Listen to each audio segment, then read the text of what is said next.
Well, good morning, everybody. Good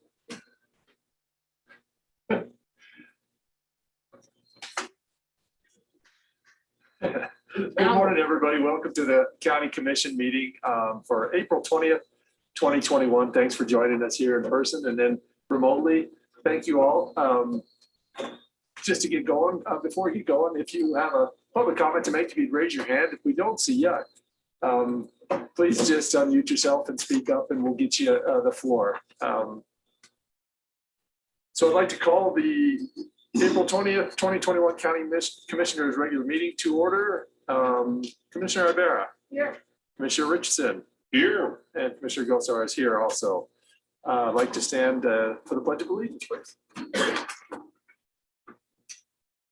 I pledge allegiance to the flag of the United States of America and to the republic for which it stands, one nation, under God, indivisible, with liberty and justice for all.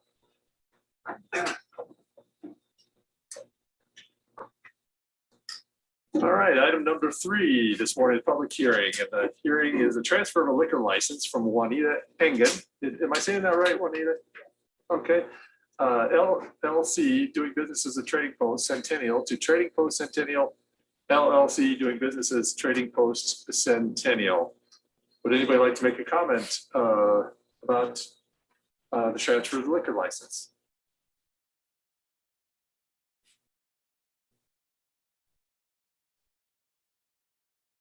One more time, would anybody like to make a comment about the transfer of the liquor license from Juanita Engen LLC doing business as a Trading Post Centennial to Trading Post Centennial LLC doing business as Trading Post Centennial?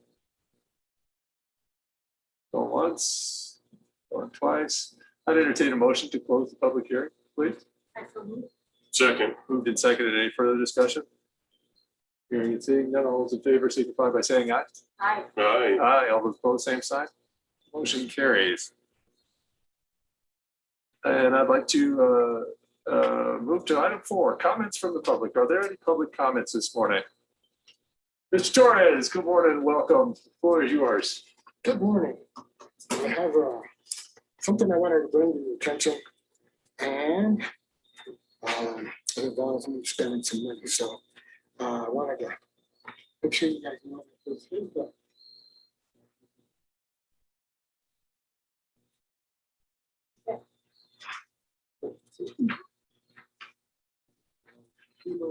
Thank you. Thank you, sir. So this plaque was given to us by Kim Viner and the Historical Society. And there was a couple lovely spots on the new entry. And if you get a chance, you get up there and look. It's been mounted on the stone.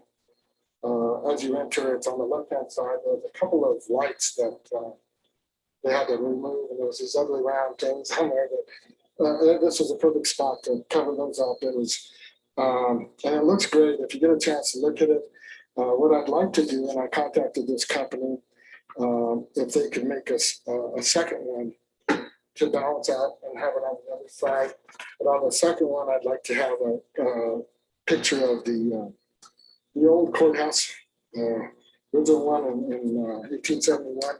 There's some good pictures online that we can use, and Tracy's got a really nice picture in the treasurer's office. If you get a chance to see that building, and I'd like to have that on top, and maybe just put 1871 courthouse, and then on the bottom, the one courthouse today that we have today. And I think it'd make a nice little thing for the entry. It's going to cost us this amount of money because that's what the other one costs. So it'd be basically the same thing. It'd be exactly the same size with the same holes and everything else. So we can, but it's, and I have enough in my budget that I can pay for it through there, unless you guys want to.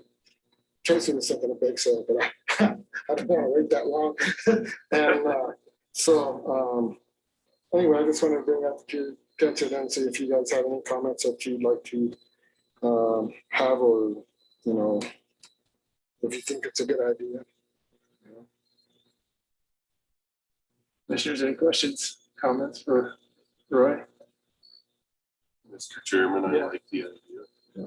Especially if the plaques are symmetrical, you know, if the appropriate information can be put on the other one, you know, in other words, the footprint Is exactly the would same. be the same. That's what they quoted me. The price was, footprint was the same bronze, color on it and everything else. It's got kind of a, I like the way it looks. It's not really bright and shiny, but it's there. Mhm. And so it would be the same thing. I don't know what kind of wording we want on it. That would be something if you guys have some ideas to give to me, but give them a couple of good pictures of the two buildings really as they were in the one in 1871 anyway. And then this one, I'm not sure which photos we've used, but Tracy found some photos online, and I haven't got a chance to look through all those yet. So Thanks, Roy. And Okay. Tracy, it looks like you have your hand up. Good morning. Excuse me, I'm losing my voice today. Excuse me.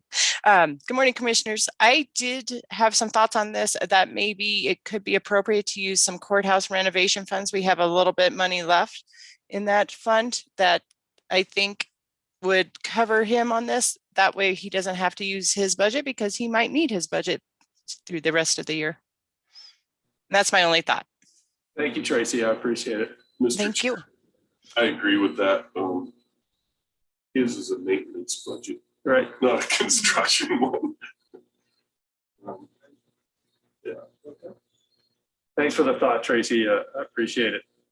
Are there any other comments from the public? Do we know, does anybody know when the first courthouse burned down? What year that was? Like, there was a gap when there was no courthouse, right? Because the first one burned down and they had to build this one. That's a question for Tim Viner. It is. Or Google. Right. actually something to put on the older one. This one went down. So, find out the dates. Okay. Last call for the public comments this morning. All right, I'd like to close the public comments. Item number 5, disclosures. Any disclosures, Commissioner Ibarra? None. Commissioner Richardson? I have none. And none for me. Item number 6, considerations of changes to the agenda. Any consideration changes? Item number 7, approval of the consent agenda. I entertain a motion. Mr. Chairman, I move that we approve the consent agenda as presented. Second. Moved and seconded. Any further discussion?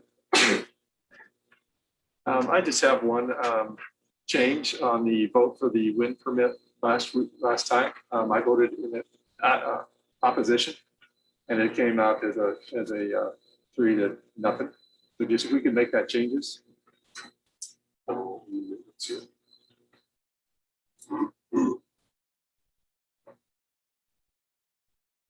So can I guess would the person making the motion accept those changes?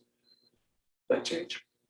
I move that we accept the amendment in the minutes to chairman's vote on wind regulation change.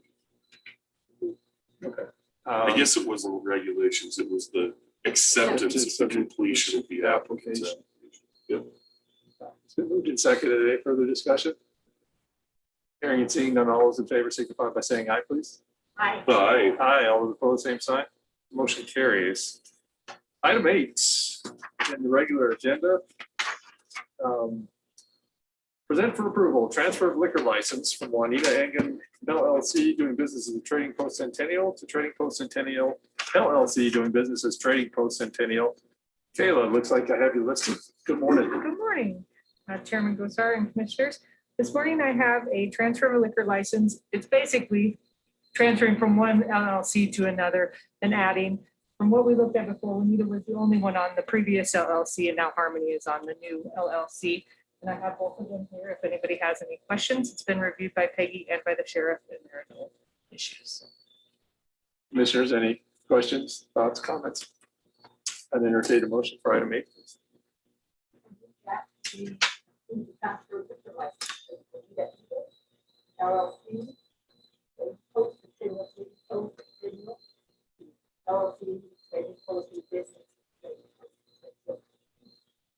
Check.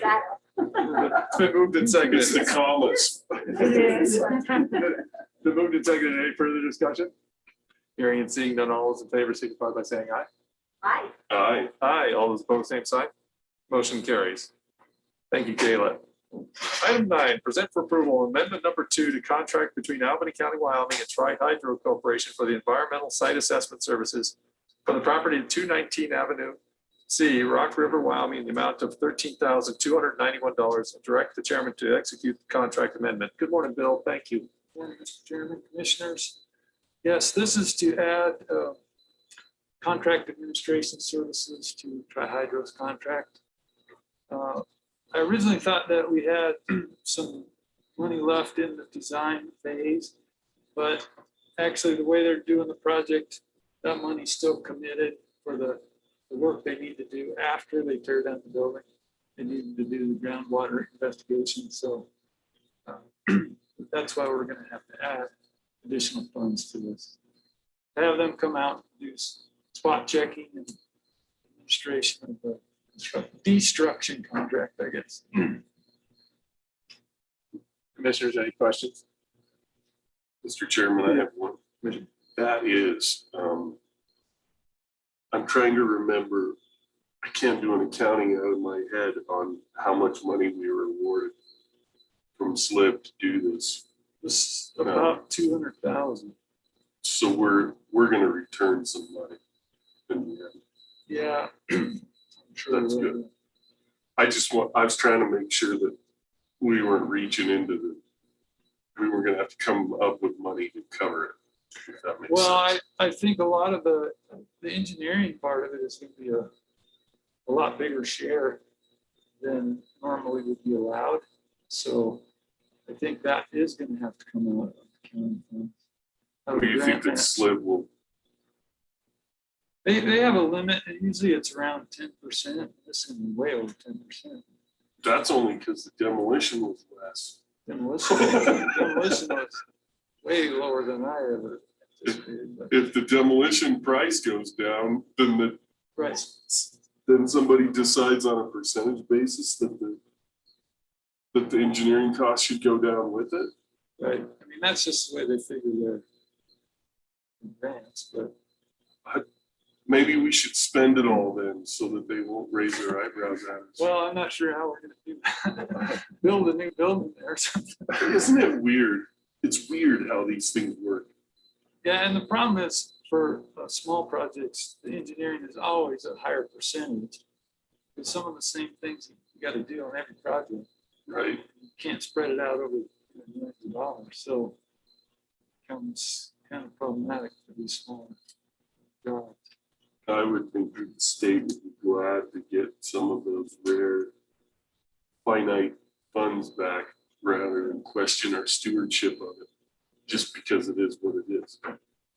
But I do believe in, since Bailey isn't here, she would probably second this, but I think we're gonna have to put out county funds to cover for the stuff that SLIB doesn't pay for the engineering.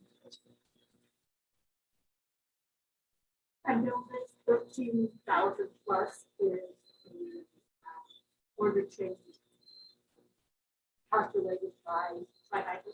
Yes, and it was based on the schedule that the contractor has proposed, his anticipated timeline that he's gonna take. So it's actually only about 2 weeks worth of time for them.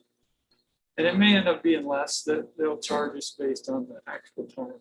But they were not to exceed this amount. So it can get better, but not worse. Okay. Any further questions? I'd entertain a motion for item number 9, please. Mr. Chairman, I move that we approve item 9 as presented. Second. Moved and seconded. Any further discussion? Hearing and seeing none, all those in favor signify by saying aye. Aye. Aye. Aye. All those opposed, same sign. Motion carries. Thank you, Bill. Item 10, present for approval amendment number 3 to contract between Albany County, Wyoming and Long Building Technologies for the Albany County Building Access Control Project in the amount of $2,452 and direct the chairman to execute the contract amendment. Bill, thank you. Chairman, Commissioners, so this is related to the access control for county buildings. And on the, based on the plans and inspection of the site prior to the bidding, assumptions were made based on what they were, or on what they would find when they started tearing into this and redoing the system. And it turns out that some of those assumptions were wrong, and they're going to have to add a piece of hardware to control some of the doors that come back to the basement of the courthouse. There's 7 actual card readers that are going to be controlled, and I don't believe they anticipated that there would be quite that many. So this one piece of hardware will handle 8 doors or 8 separate card readers. So that's why this has been added.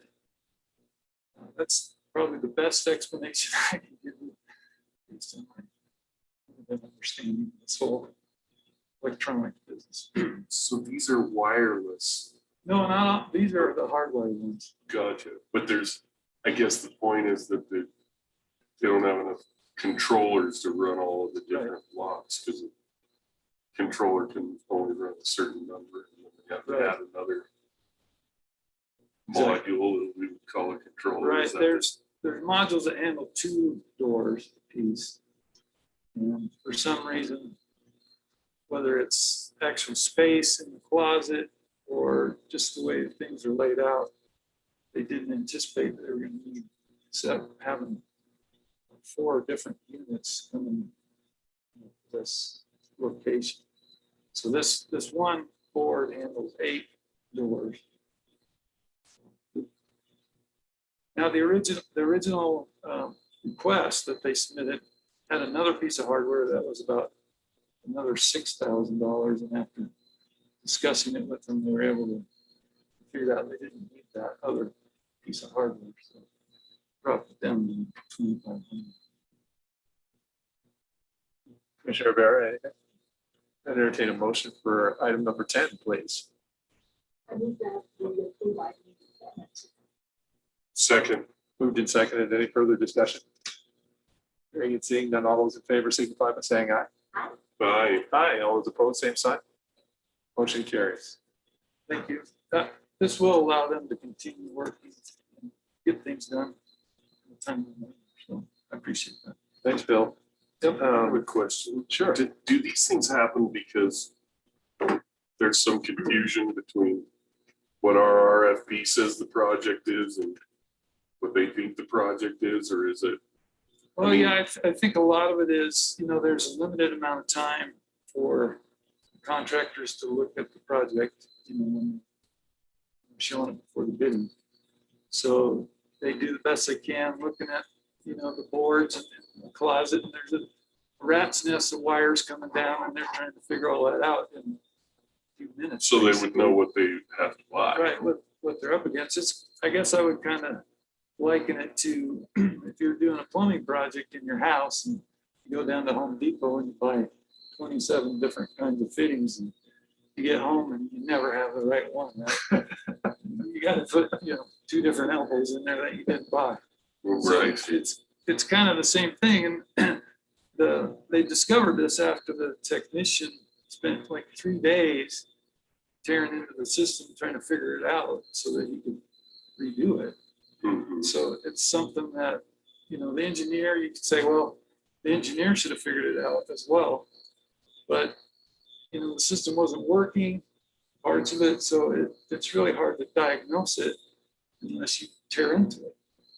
So they have to base their bid on this number of doors, this number of controllers. Try to figure a labor and materials cost for Right. Where does this, average on whatever. Yeah.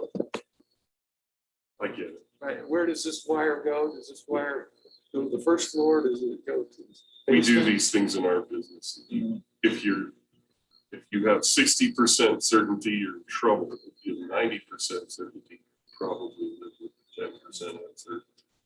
But at some point. So it's kind of a remodel type project, so very hard to pin it down. Off the bat. Bill, is that project's underway at this point, right? Yes. Correct. Yeah, they're here working on it now, so this will allow them to continue. I don't know how long it'll take to get this part, but they he can't really hook up the doors at the basement level until he gets that. So I appreciate you getting it on. Attorney's office reviewing change order for us. You bet. You bet. Bill, I can definitely appreciate that. That's why I'm happy to live from 4 blocks from May's Hardware when I'm doing repairs. That they started from your house too. Here she comes again. So, Mr. Chairman, if you would, on the last item 34, I think it is, about the courthouse, did you still want to talk about the north entry? I do have to go teach class at 11, so I want to make sure that I don't have to middle of that discussion. Sure. Would it be Yeah. possible? Could we move to item? Let me see. 36. 36. 36. Go ahead, Bill, please. So the update is, I guess, the punch list items, there was a significant number of them that have been hanging out there and no action has been happening. And then finally, last Friday, I think it was, contractor returned to the project and took care of quite a few of the main punch list items. Probably the ones that you can see most obviously. Now there's still, the list is, I think, 90 items long. And he's, according to my calculations, he's addressed about 40 of them. So he still has a ways to go. A lot of those are really, I would say, nitpicky items, like touch up of paint, things like that. There are some ones that probably Roy is going to be the only person who's going to know if they get done or not, or me, like labeling the electric hardware and stuff like that. But I think that they have actually, shown a little bit of response, getting things taken care of. So that is encouraging. And I think a lot of the items that remain are subcontractor installed items like the electrical paint, all those kinds of things. So it may be a little bit of a struggle to get all those taken care of, but we will continue to push them. And I appreciate the chairman's effort. I think without that, we'd probably still be where we would. Well, yeah, go ahead, Roy, please. Sorry. Commissioners, they've got on the list really good since Friday or Thursday last week. They taken care of everything that I wanted inside, as well as some of the other stuff. And I think when Bill was talking about that punch list being 90, I was with the electricians this morning, and there's things on there that they've already done on that list. So we were checking off, and they're pretty much done. The electricians are. So there might be some mechanical stuff that's left over and things, but I think the majority is completed. So anyway, they're working on it. I know electricians are pretty much done today, so all that electrical stuff's been done. Some of it was real simple, like putting a wall plate on some kind here and there, and different things, but it just needed to be done. They've been working at it, so I'm glad too. It's been a while, so it'd be good to have it. Commissioner Rivera, please. Roy, will you and Bill be doing a walkthrough then and making sure that those items are ticked off the list? Probably better not to go through the list. Yeah, Commissioner, I've been checking them, periodically to see what they've done. But when they say they're totally done, then we'll definitely go through that. I'd hate to think that Roy has to go back with the paintbrush and touch things up. Oh, if we right. can't do these people. Thank you. Well, thank you guys for keeping on top of that. I don't know that it had anything to do with it. You guys is continuing to bird dog that really has moved it forward, and I'm so glad that we're closer. One day we'll be done, I hope. Jackie, did we do number 9? Did we take a vote on number 9? I thought we did, but I can't quite remember. Super. And how about 10? See you guys. Bye-bye. Yeah. Okay, awesome. Number 11, present for approval, contract between Wyoming Department of Health, Public Health Division and Albany County for the purpose of ensuring the appointed county health officer provides additional support to the subrecipient's public health nursing office in relation to public health preparedness and response in the amount of $9,600 from July 1, 2021 through June 30, 2022. Don't know that I see Melanie there. So essentially, this is just the contract for the county health officer, $800 a month for 12 months. Mr. Chairman, I move that we approve item 11 as presented. Second. Moved and seconded. Any further discussion? Hearing and seeing none, all those in favor signify by saying aye. Aye. Aye. Aye. All those opposed, same sign. Motion carries. Item 12. Present for approval, quitclaim deed from Albany County, Wyoming, grantor to Warren M. Benson and Joanne Benson, grantee of tract of land in the northeast quarter of Section 3, Township 16 North, Range 76 West of the 6th prime meridian. Please, Peggy, thank you. Good morning, Commissioners. Before you today is the quitclaim deed relating to the One Mandel Lane property. As you recall, this adventure started about a year and a half ago. And at that time, if you recall, the Albany County Fire District approached you about that there was no longer a need for this One Mandel location for various reasons pertaining to volunteers and other staffing issues. At which point it was decided that we needed to have a quitclaim deed, if you will, from the Albany County Fire District to the county because there was an improvement made on that particular land, a building that was affixed to that property. At such point, there was discussion to lease. There was a local landowner that wanted to lease the equipment to put their local fire truck in that facility. After much discussion, the landowner, I think there was a discussion about putting some tower on there for equipment for Wyolink. And as a result of it, the landowner said, no, that was enough, the Bensons, because they did not agree with that being placed on that building. Regardless from the setback requirements, that could not occur anyway.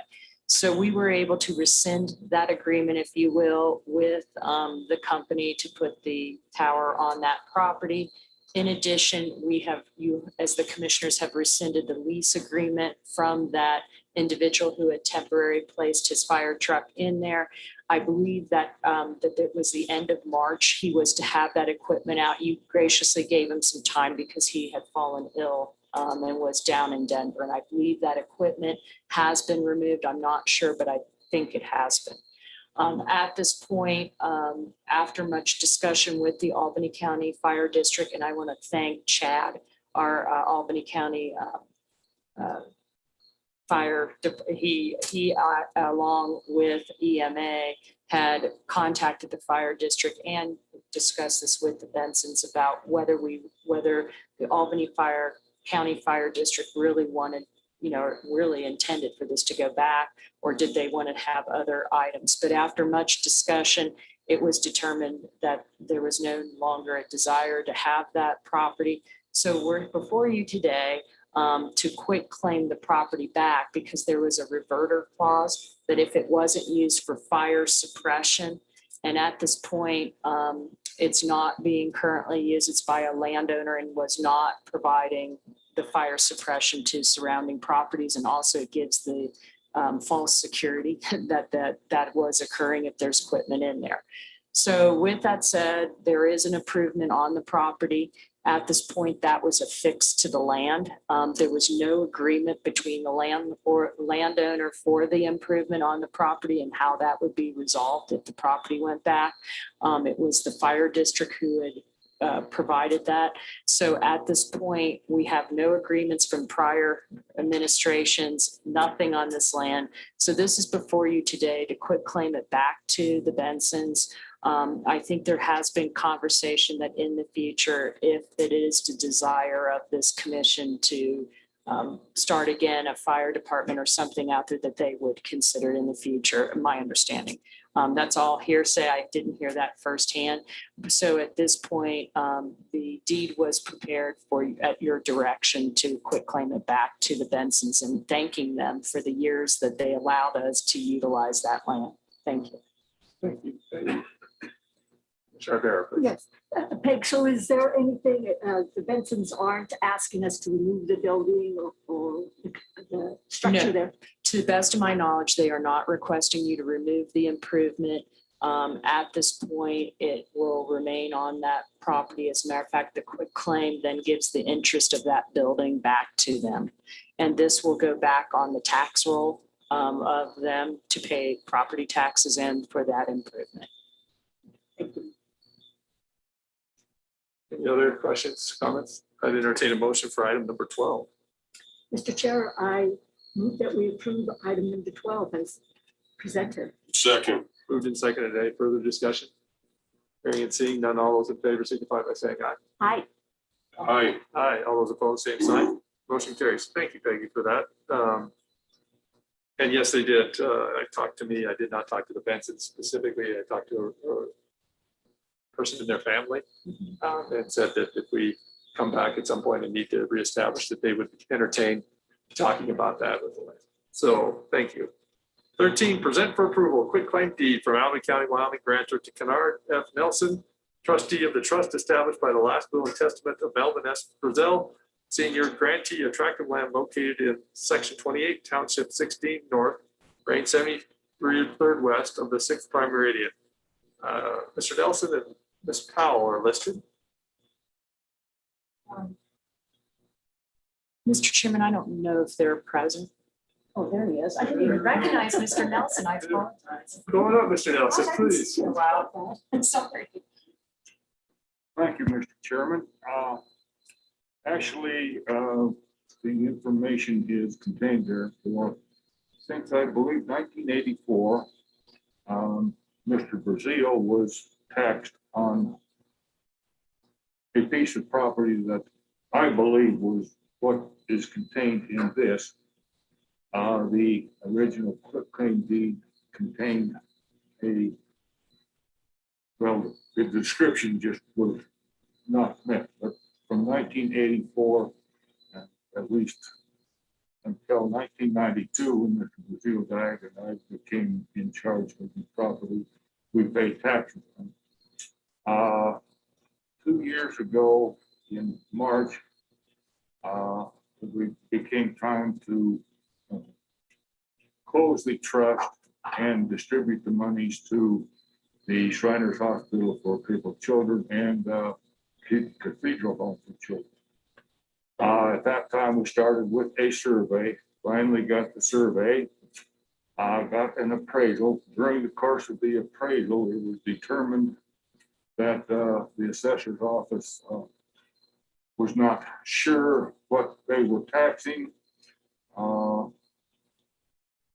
So they stopped taxing, and eventually we wound up here with a deed having been prepared, I assume, by the county attorney's office for your signature, which will allow me to sell the property.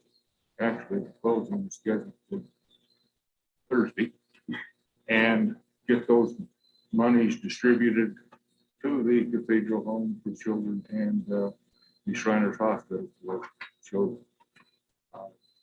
I don't know what else to tell you, but I would certainly appreciate your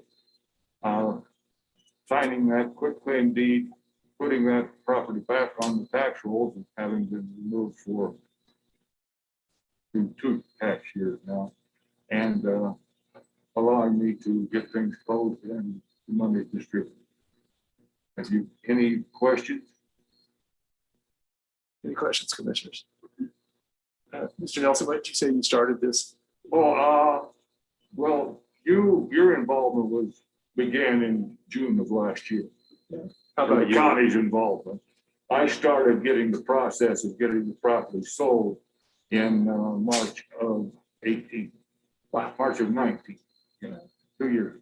It's been ongoing, and incidentally, it's the last thing that I have to complete my private practice, which I gave up many years ago. Thank you for being here and thank you for the explanation. Thank you. Thank you. Mr. Chairman, I just wanted to add one additional item to this quitclaim deed. There was some discussion with GIS, and I think you've been previously updated regarding this piece of property. I want to thank the county clerk's office. They went back and due to the record being, what do you call it, microfished or filmed now, they were able to readily search minutes. So they were able to find now and locate after those are completed from 1984, the minutes. However, when we used Ms. Bowman from the assessor's office in the GIS position, she was able to determine that that transfer in 1984 was pertaining to a different parcel of land or item. So this particular one is different than what was discussed and approved back in 1984. We were able to determine it. But after looking at the overlay and working with Ms. Bowman from the assessor's office, there was some concern that the legal description does include the road that would be transferring. And so I want you to know there was a concern whether we even had access to the road with an easement. So as a part of this transaction, you are acquiring the road easement for that existing road. So you're quitclaiming that property. We're not positive you have that ownership, but any interest you have is being transferred over to this trust. And then you're reserving for the road. And I think that puts us in a really better position for access and to that road. Thank you. Thank you. Commissioners, any questions? No, I think we've kept him long enough trying to complete the wishes of Mr. Reveal. Well, I'll take a motion for 13, please, then. Mr. Chair, I move that we approve item 13 as presented. Second. Moved and seconded. Any further discussion? Hearing and seeing none. All those in favor signify by saying aye. Aye. Aye. Aye. All those opposed, same side. Motion carries. Thank you, Mr. Nelson.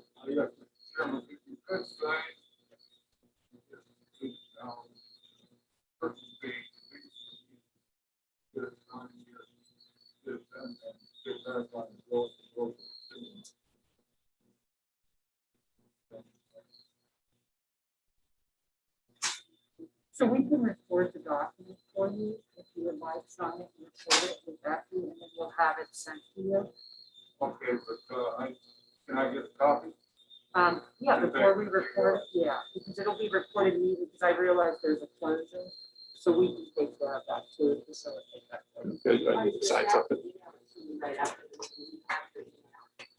But you need to record it, we'll get it recorded and get it emailed to you. Then the easement you wish to decide. It's contained within the quitclaim. We reserve. Oh. Yeah, we reserve it within the deed. Okay, I understand. There is. Yes, so if you could sign this. the deed. So we, in the county, in order that we have transactions, we have everybody sign the grantor and grantee to make sure that we're all in agreement on it, even in regular residential, we don't do it. Long story, making it short, I've had a situation in another community where the commissioners did not sign and the other party, and it became an issue about it. So it's just good practice. We have all parties sign so we know that it's been It's called the law of unintended consequences. And it happens. Ugh. Thank you so much. You bet. Thank you. Thank you. All right, item 14, present for approval, agreement between the Board of Commissioners of the County of Albany, Wyoming and Y2 Consultants LLC for creation of the Albany County Natural Resource Plan and authorize the chairman to sign. David, good morning, thank you. Yeah, good morning, Mr. Chairman, Commissioners. So we, as you know, we sent out a request for proposals for the natural resource plan a little over a month ago. Can't remember exactly when, but we received 3 proposals for that and reviewed them. And we would like to move forward with Y2 Consultants LLC out of Jackson, Wyoming. This firm has the staffing available to do this. They've actually done quite a few of the natural resource plans in the state already. And I've actually heard some very good things about their process, and their timeline was pretty quick too, which we need because of the funding has to be spent by June 30th of 2022. And so after reviewing that, we would like to go forward with an agreement with them to complete this project for us. Commissioners, any questions? Or, Yes, go Mr. ahead. Chair. Yeah, Commissioner Rivera. just one question, David. How will the interim be used in the development of this plan? And has Y2 been informed that there was this intern interested in working? And We have not discussed that with Y2. When I discussed with the teacher and the intern that's working, they told me that it's more of a class or like a project that they're going to do a paper on some legal issues concerning natural resources. So what we'll request is that once that is completed for that class, and I did have a conversation with them on whatever what we're looking for, that would be part of the plan. We would put that in there in the appendix so that could be used for that. So that's kind of where we went with it. Because when I talked to the advisor, the professor there, they weren't really interested in having a true internship. It was more, providing this legal document for us. So. okay. Any other concerns, questions? I'd entertain a motion for item 14, please. I move that we approve item 14 as presented. Second. Moved and seconded. Any further discussion? Hearing and seeing none, all those in favor signify by saying aye. Aye. Aye. Aye, all those opposed, same sign. Motion carries. Item 15, present for approval, notice to proceed letter for Y2 Consultants LLC for the completion of the Albany County Natural Resources Plan and authorize the chairman to sign. David again. Yeah, Mr. Chairman, Commissioners, this is just the letter that says you can go ahead and do this project for us. Commissioners? Anyone want to do 15? Mr. Chair, I move that we approve the notice to proceed letter for Y2 Consultants. Second. Moved and seconded. Any further discussion?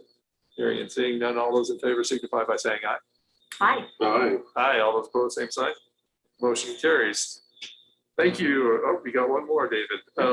Item 16, present for approval the Casper Aquifer reports and studies completed by the city of Laramie and approved their use during the Casper Aquifer Protection Plan update. So, Mr. Chairman, Commissioners, this is a follow-up from our last meeting where we discussed the reports that have been completed by the city of Laramie concerning aquifer protection. I put a list together and the links to those projects. City staff has basically asked that we allow them to acknowledge these studies and then allow them to use them in the update of the Casper Aquifer Protection Plan. So that's what's before you. Commissioners, any questions, comments? I have one. I thought that this was just going to be an acceptance item as opposed to an approval item. Also, I'm kind of confused about the city. Are they going to use these to do their own aquifer protection plan? It seems like it's a joint one. But it seems like we're allowing the city to take the lead on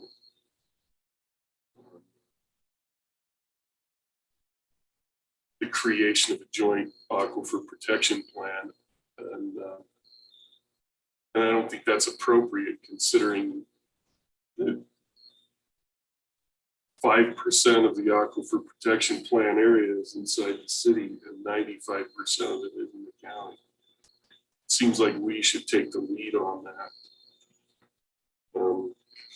Not the city. They should work with us, not the other way around. David, and then Mr. Chair. okay, go ahead. Yeah.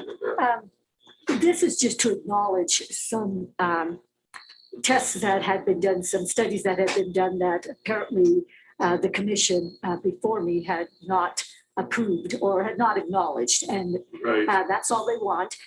They are not taking the lead by any means. Heber, I sit on that subgroup, as you well know, and this is just a means of moving forward so that they can work off these studies. And we're actually going to have a meeting soon with the city attorney and the county attorney and myself and a representative of the committee, of the subgroup from the city, to start preparing for an RFQ and what we want in that when it goes out. So it's not being led by the city in any way. It is very much joint effort. Well, so I'm okay with a joint effort as long as it's 60% county and 40% city. Specifically, because 95% of the space in the joint plan is administered by the county commission, and only 5% of it is administered by the city. So Just from a representation perspective, now I realize everybody, lots of people in the county and city get their drinking water, but subsurface characteristics aren't legal jurisdictions. So as a matter of assertion, even no matter how we decide to work with the city as amicably as possible, the commission we need to assert our primacy in the relationship because of the fact that we're Albany County commissioners, and that's commissioner territory. So David, you have a I thought on would, this? let's split these two things out. So what we're asking for today is just, the only approval is the approval to use and review these plans for an update to the Casper Aquifer Protection Plans. Now, this board has not determined how that's going to look yet. Commissioner Iber is on that joint committee right now. And so I think at some point that will be a discussion that this board has, is how do we go forward? You know, how is the duties going to be split up to update the cap? So I guess at this point, I don't feel like I've had any direction on how we're going forward with update of the cap. And Only that this data would be. only that this Point data- taken, I'm getting ahead of us. So I apologize for that. No, that's okay, Heber. I understand where you're coming from. And I have no time in any of the meetings that we've had felt that, you know, the county's concerns and interests are being ignored and all. And the group that I work with, obviously there are more city council members, so there are more people on that subgroup. We're only 3 where they have 9, but Right. they are very much listening. And we have David there to help us out, and Peg is going to be coming in. And Well, it's a structural thing, right? I mean, intentions are one thing, structure is another. Anyway. Well, and we'll be using our studies in also, right, that we've done at the county. And then when it's all said and done, before the cap goes into place, this body will have to vote one way or the other on it. Yes. At least at the end, and we'll probably have to vote on the RFQ and many times in between. Oh, So, far from Yeah. that right Yeah. now. It'll be a So- process. all right, thank you. I entertain a motion for item 16. Mr. Chair, I move that we approve the Casper Aquifer reports and studies completed by the city of Laramie and approve their use during the Casper Aquifer Protection Plan update. Second, Moved and seconded. Any further discussion? Hearing and seeing none, all those in favor signify by saying aye. Aye. Aye, all those opposed, same sign. Motion carries. Thanks, David. Appreciate it. Item 17, present for approval, request for proposals for custodial services for 4 Albany County buildings and direct the clerk to advertise. Roy, good morning. Mr. Chairman, Commissioners, it's that time again. Go out for custodial services for this building, 501 Ivinson, Annex, and Public Health Building. So all those contracts are in June 30th. And so we're getting a good jump on it, thanks to, I want to thank her for staying on top of the attorney's office for, because this leaves us time if maybe we don't want, we have to go back out like we did last year. It gives us more time. And so I'm glad that they stayed on top of it. And we don't have too many changes in the scope of work, but we added the new entry square footage and everything else. And then a few things for the people themselves. We wanted them to be more visible, wear something that distinguishes them from somebody just fixing the building or whatever. So they're wearing something. And, but anyway, it's that time. I hope we get some good bids. Commissioners, any questions? Yeah, Mr. Chair. Just for historical knowledge, why are these only one-year contracts? This is 2 year, right? It's It 2 is a year. 2-year? Oh, Yeah. okay. Yeah, 1 year is really hard because we've got to go through this whole process again. And I Right, think, right. but 2 years is good, better. I mean, certainly it'd be better to have them longer, but I think 2 years is good. Any other questions, comments? Entertain a motion for item 17, please. Mr. Chair, I move that we approve item 17 as presented. Second. Moved and seconded. Any further discussion? Hearing and seeing none, all those in favor signify by saying aye, please. Aye. Aye. Aye, all those opposed, same sign, please. Motion carries. Item 18, present for approval, request for proposals for audit services for Albany County, Wyoming, and direct the clerk to advertise. Says Jackie is. Are you doing that for us this morning, Jackie? Good morning. Thank you. Good morning, Mr. Chairman and Commissioners. We have been working with Peggy and Jennifer, Tracy and I in reviewing the RFP for audit service for Albany County. It has been probably 5 years since we've gone out to bid, and this particular RFP will be for a 3-year period to cover the audits for 2022, 2023, and 2024 for your consideration. Commissioners, any questions? Entertain a motion for item 18, please. I move that we approve item 18 as presented. Second. Moved and seconded. Any further discussion? Hearing and seeing none, all those in favor signify by saying aye. Aye. Aye. Aye, all those opposed, same sign. Motion carries. Thank you, Jackie. And thanks, Jennifer and Peggy at your office for getting these along. Appreciate it.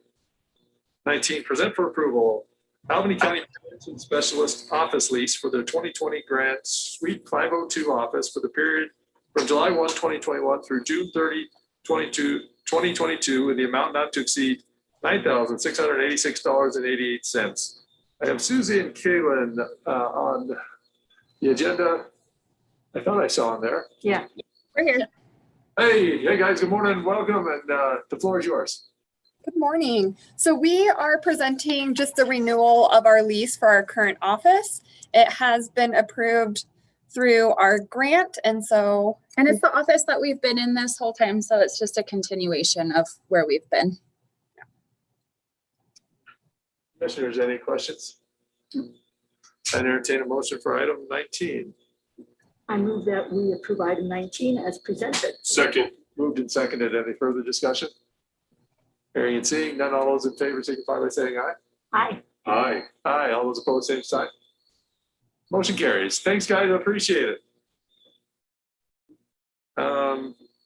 Number 20, present for approval, new positions in the assessor and planning offices. Christina Lewis, she with us? I am. Good morning. So in your guys' agenda packet is several pieces of information. You asked me the last time you met to bring this forward.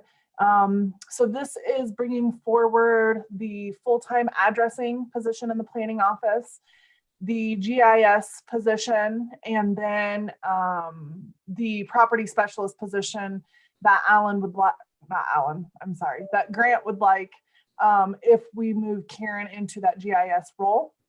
So all of the job descriptions were in your packet for those positions, along with the updated pay scale that I was discussing the last time we met, with all of those positions in the pay scale.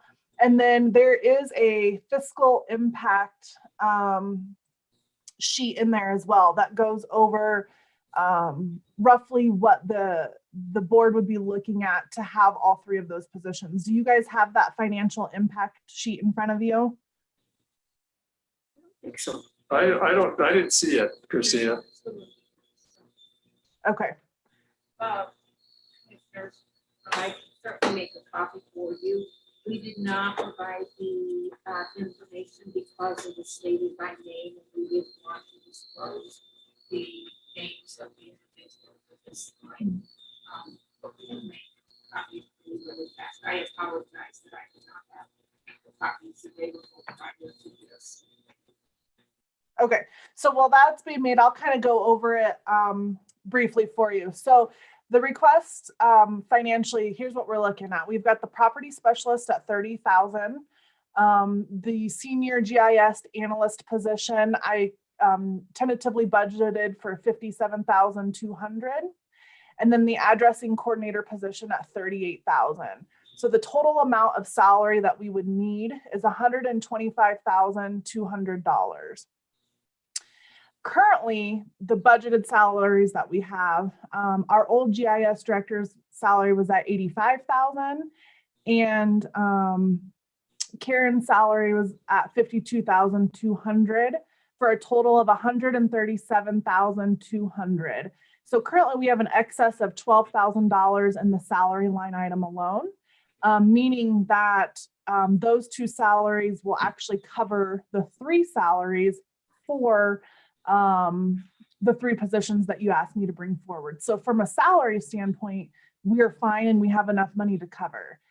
However, the benefits portion is where it gets expensive. I see that you guys have those sheets now. So if you look at the bottom where it says benefits, that will be where the commission will have to put money forward to benefit all three positions.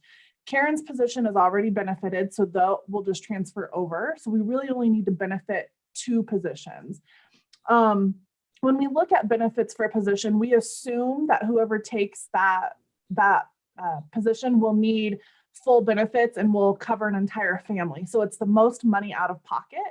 The family rate for our benefited position is $26,412.12. So we would need $52,824.24 to cover the benefits for those two additional positions.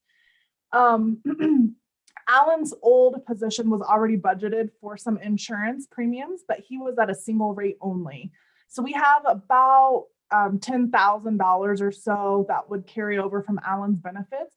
So when we look at a true number, we would actually need around $42,500 to cover benefits for those two additional positions. Of course, that number can change because if they don't take benefits, then we don't need the money. If they need the coverage, but at a single rate, it's going to be a lower amount. So ultimately, if you guys went forward with approval of those three positions and we assume that they were all benefited, the commission would need to add about $42,500 to those line items to ensure that everything is covered. With the understanding, like I said, that we might not use it or need it depending on what those candidates would take for benefits. Also, I just want to throw out there that there was some discussion. We met as a group, I say we, the department heads and elected officials last week, invited Karen in and everyone to discuss the GIS position in more detail. It was a really good discussion. Karen was able to get some more specifics about what the needs are of our department. And after that, in speaking with Grant, the salary that I proposed for the senior GIS analyst position at $57,200 Grant would like to see that go up to 60,000. Again, there's still enough money in the salary line item to cover that position because we had that excess of $12,000. So either way, no matter what we offer in salary, overall, you're still going to have to put money forward for all three of those positions, around 42,000, to make sure that we're covering the salary and benefits for those three. Thank you, Christina. Commissioners, any questions, comments, thoughts? So Christina, I just caught a typo on the first paragraph of the job description for the GIS specialist. Okay. Campbell County is listed. Okay, I will fix that. Thank you. Is that a typo? No, that's a borrowed job description. Commissioners, any questions? Thank you, Pete. You bet. And so I guess I'll just talk with you, Christina, a little bit. I was unable to attend that meeting on Friday. So you feel that there is a way forward so that everybody's concerns can be met and that Karen understands the new role that she's stepping into? Yeah, I think so. To be clear, we haven't officially offered Karen the position yet. So it gave her a really good understanding of what the departments were needing. There were some departments that they didn't even know what they did for them or what GIS did for them. So Karen was able to get a better grasp of some of the skills that she needed for those departments. You know, I think that there's still a few things that Karen's going to have to learn if she is given the opportunity to take this role, and maybe some additional training that we will need for her. But I think overall her ability to do the job is there. And I think that she definitely has more knowledge than us going out and posting the position and getting somebody brand new in that doesn't have the working relationships with our offices currently. Thank you, Christina. And Grant, could I, have you thought about the amount of the difference and cost of the training that's going to be required if Karen were to be offered the position? Karen has been constantly training every year. You know, there's education made available through Esri, and she is always updating her skills and her knowledge. As a matter of fact, the reason she's not down here now is because she is on a webinar. And so it's just a matter of, you know, finding out what the training is that she needs and contact Esri and have Esri, you know, tell her these are the things that you need to look through, because as part of the enterprise program, education, there's a certain amount of hours that are provided for free. And so, and also some technical expertise, that kind of stuff. So she can call Esri if she needs to. So I think this would be something that she can do. Like I said, we're removing all the administrative skills. She'll just be doing GIS. And I am sure that whatever it is she needs to learn, she will learn. Awesome. Any other questions?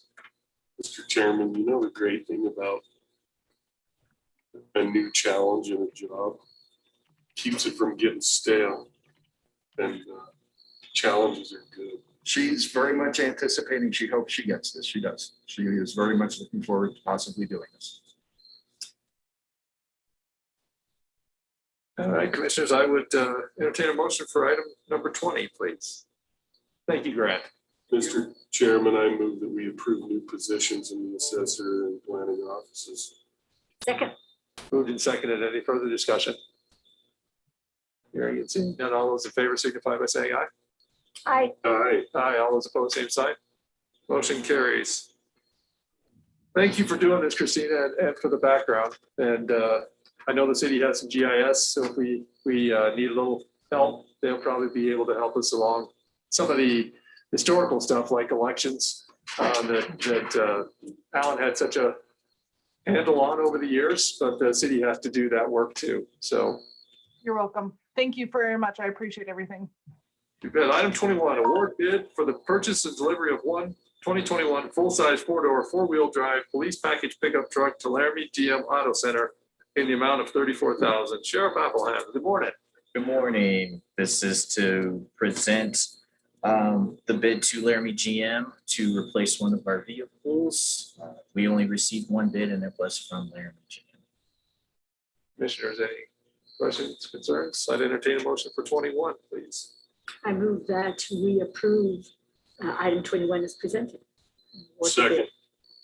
Moved and seconded. Any further discussion? Hearing and seeing none, all those in favor signify by saying aye. Aye. Aye. Aye, all those opposed, same sign. Motion carries. Thank you, Sheriff. And then 22, present for approval vehicle purchase agreement between the Board of Commissioners of the County of Albany, Wyoming and Laramie GM Auto Center for the purchase and delivery of one 2021 full-size four-door, four-wheel drive police package pickup truck in the amount of $34,000. Same thing, replacing one of our vehicles that was in an accident, $34,000. Like I said, to be awarded to Laramie GM. Commissioners? Mr. Chairman, I move that we approve item 22 as presented. Second. Moved and seconded. Any further discussion? Hearing and seeing none, all those in favor signify by saying aye. Aye. Aye. Aye, all those opposed, same sign.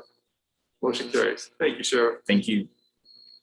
23, present for approval contract between the Board of Commissioners of the County of Albany, Wyoming, by and through the Albany County Integrated Treatment Program. And how is that happening? My fault. I am on silent. Excuse me, let me start that again. Present for approval contract between the Board of Commissioners of the County of Albany, Wyoming, by and through the Albany County Integrated Treatment Program and Volunteers of America Northern Rockies / Peak Wellness Center for limited individual treatment services for existing participants in amount not to exceed $1,804. Amy, good morning. Morning, Mr. Chairman, Commissioners. Before I get started, I want to thank Peggy and Jennifer for all their hard work. They have been pumping out contracts for us like crazy and attending meetings and helping us get this lined out. So just a big thank you. It's been a lot, and I know we're moving things quickly. This first contract is for Peak to finish out services with us through the end of June. So we terminated contract with them. We've placed our group services. We presented that at the last commissioner meeting with the Clinic for Mental Health through the end of June. And this contract is, we had some details to work out on who was receiving what treatment. And so this will get us through the end of June. Hopefully our new RFPs will be in place at that point. Commissioners, any questions, comments, motions? Mr. Chair, I move that we approve the contract as presented in item 23. Second. Moved and seconded. Any further discussion? Hearing and seeing none, all those in favor signify by saying aye. Aye. Aye. Aye, all those opposed, same sign. Motion carries. Item 24, present for approval, request for proposal for drug testing services for ACC STP and direct the clerk to advertise. Could you just give me ACC STP, what that stands for, please? Albany County Court Supervised Treatment Program. Thank you. This is an RFP for both the juveniles and adults for the drug testing services. Currently, we're at Grand Avenue Urgent Care, where we've been receiving excellent care. For our participants, it's just the RFP or the contract has expired, so it's back out for bid. Really, we're looking for about the same contracts on it, same expectations. Nothing's really changing. It's just the end of a current contract, looking to go into a new one. Commissioners? Mr. Commissioner Rivera, please. Amy, so both items 24 and 25 will be fully funded through grants? Not fully funded, so they're, well, yes, through grants. We have a small county cash match that goes into some of this, but it's nothing extra than what we currently are doing. The majority of these come 100% out of the soft money, the grants. I entertain a motion, Commissioners, for item 24. I move that we approve the request for proposal for drug testing services for ACC STP and direct the clerk to advertise. Second. Moved and seconded. Any further discussion? Hearing and seeing none, all those in favor signify by saying aye. Aye. Aye. Aye, all those opposed, same sign.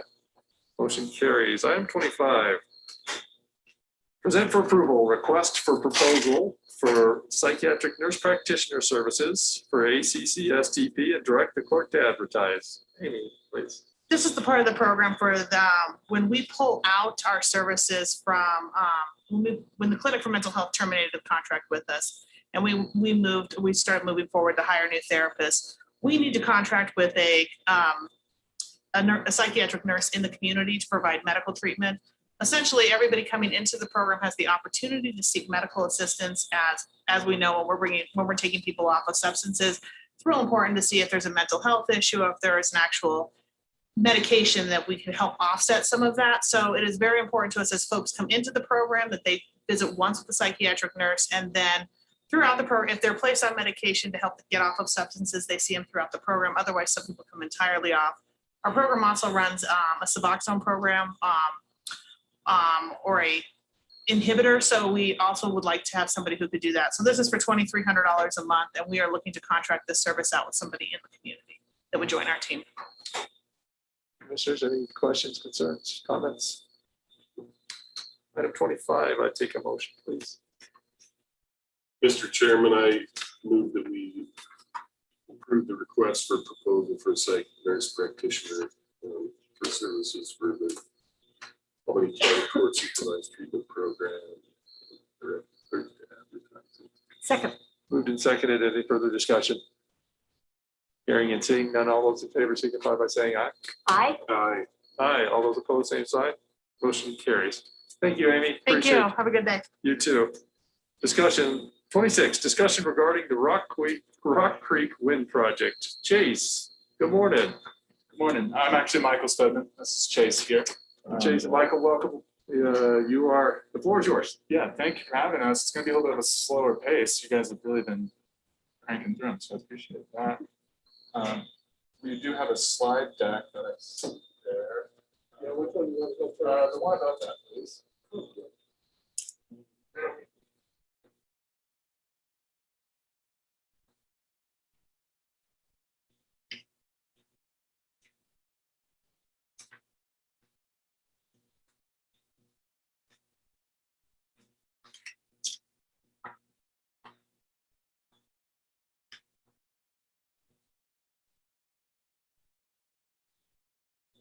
All right, thank you.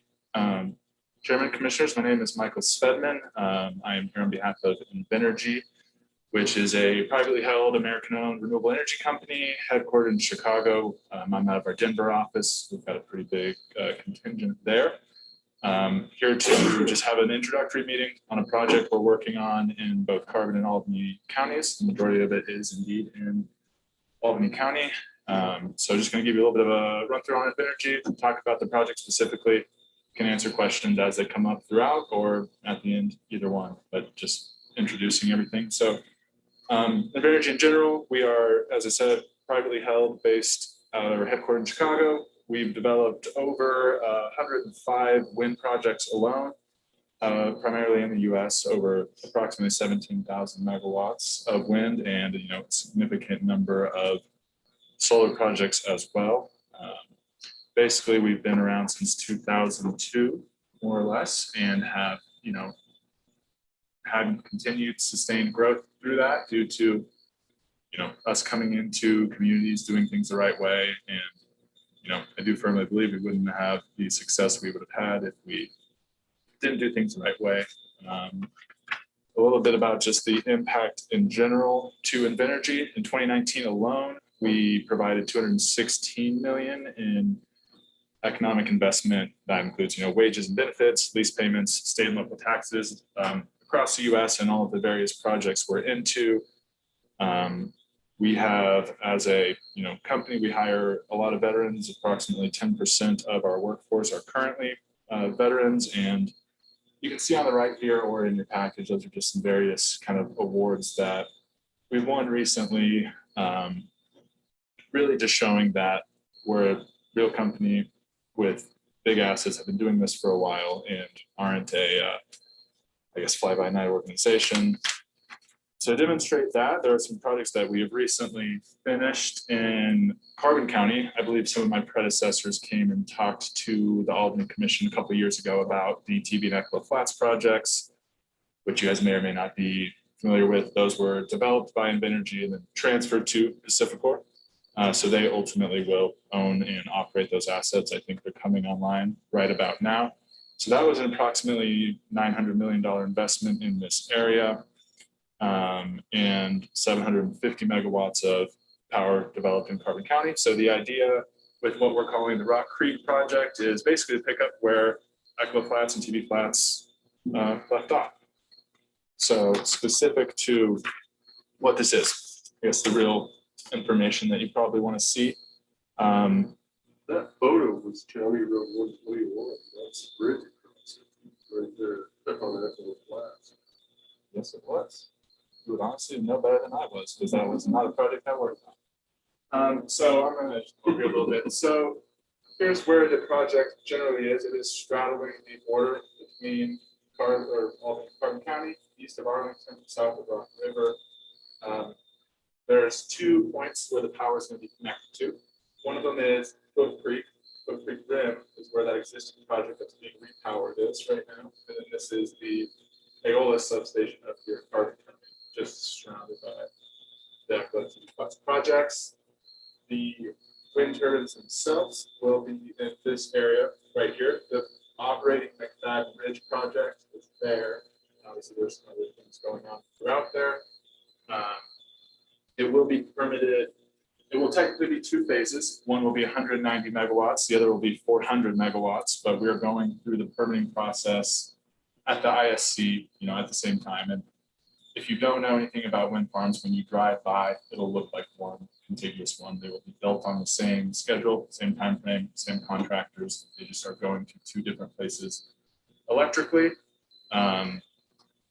And so essentially, yeah, that's the general location of where the turbines will be, along with those lines going back will be transmission lines. We get to the grid, and approximately 37,000 acres in Albany County, 6,000 in Carbon County. We've been doing studies for quite some time, environmental studies, all of those various things that need to be done. Talking with the various state agencies, federal agencies, now local agencies in front of you guys. Spoke with Carbon County a week or 2 ago and are speaking with the Planning and Zoning Commission here at their May meeting. And let's see here, where else do we want to go? So a little bit more about the actual structure and the time frame we're on. The target year to come into operations would be 2024, the end of 24. And that would have construction starting in 2023, more or less, spring of 23, 2 construction seasons. The plan for ownership is being finalized currently. There's not a ton I can say about that publicly, but the idea will be to have a similar structure to the TB and Echo Flats projects.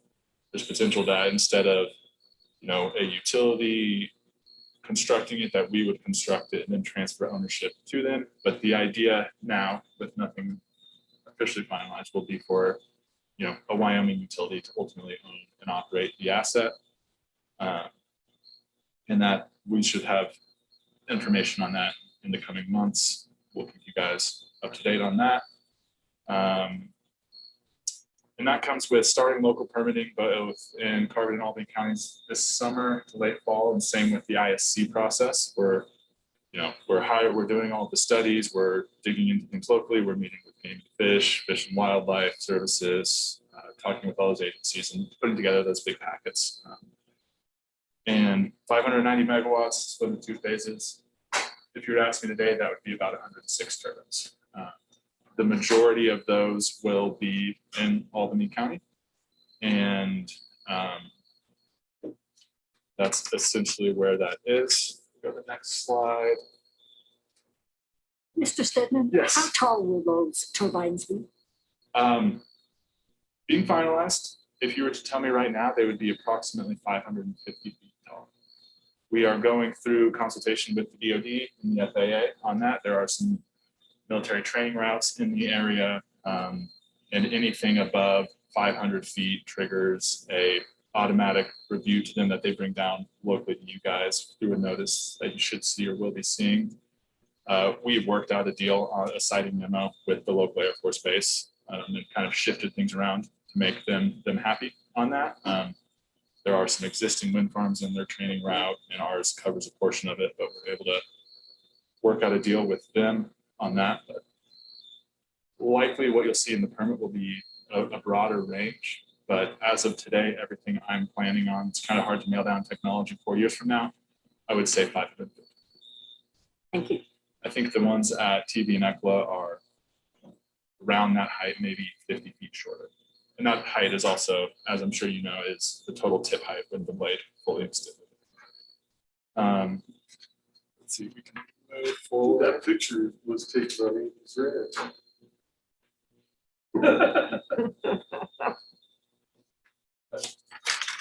What I think is interesting is,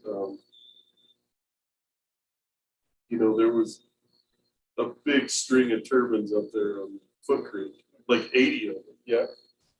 And they took them down and repowered that with 16. So yeah, 1/5 of the number.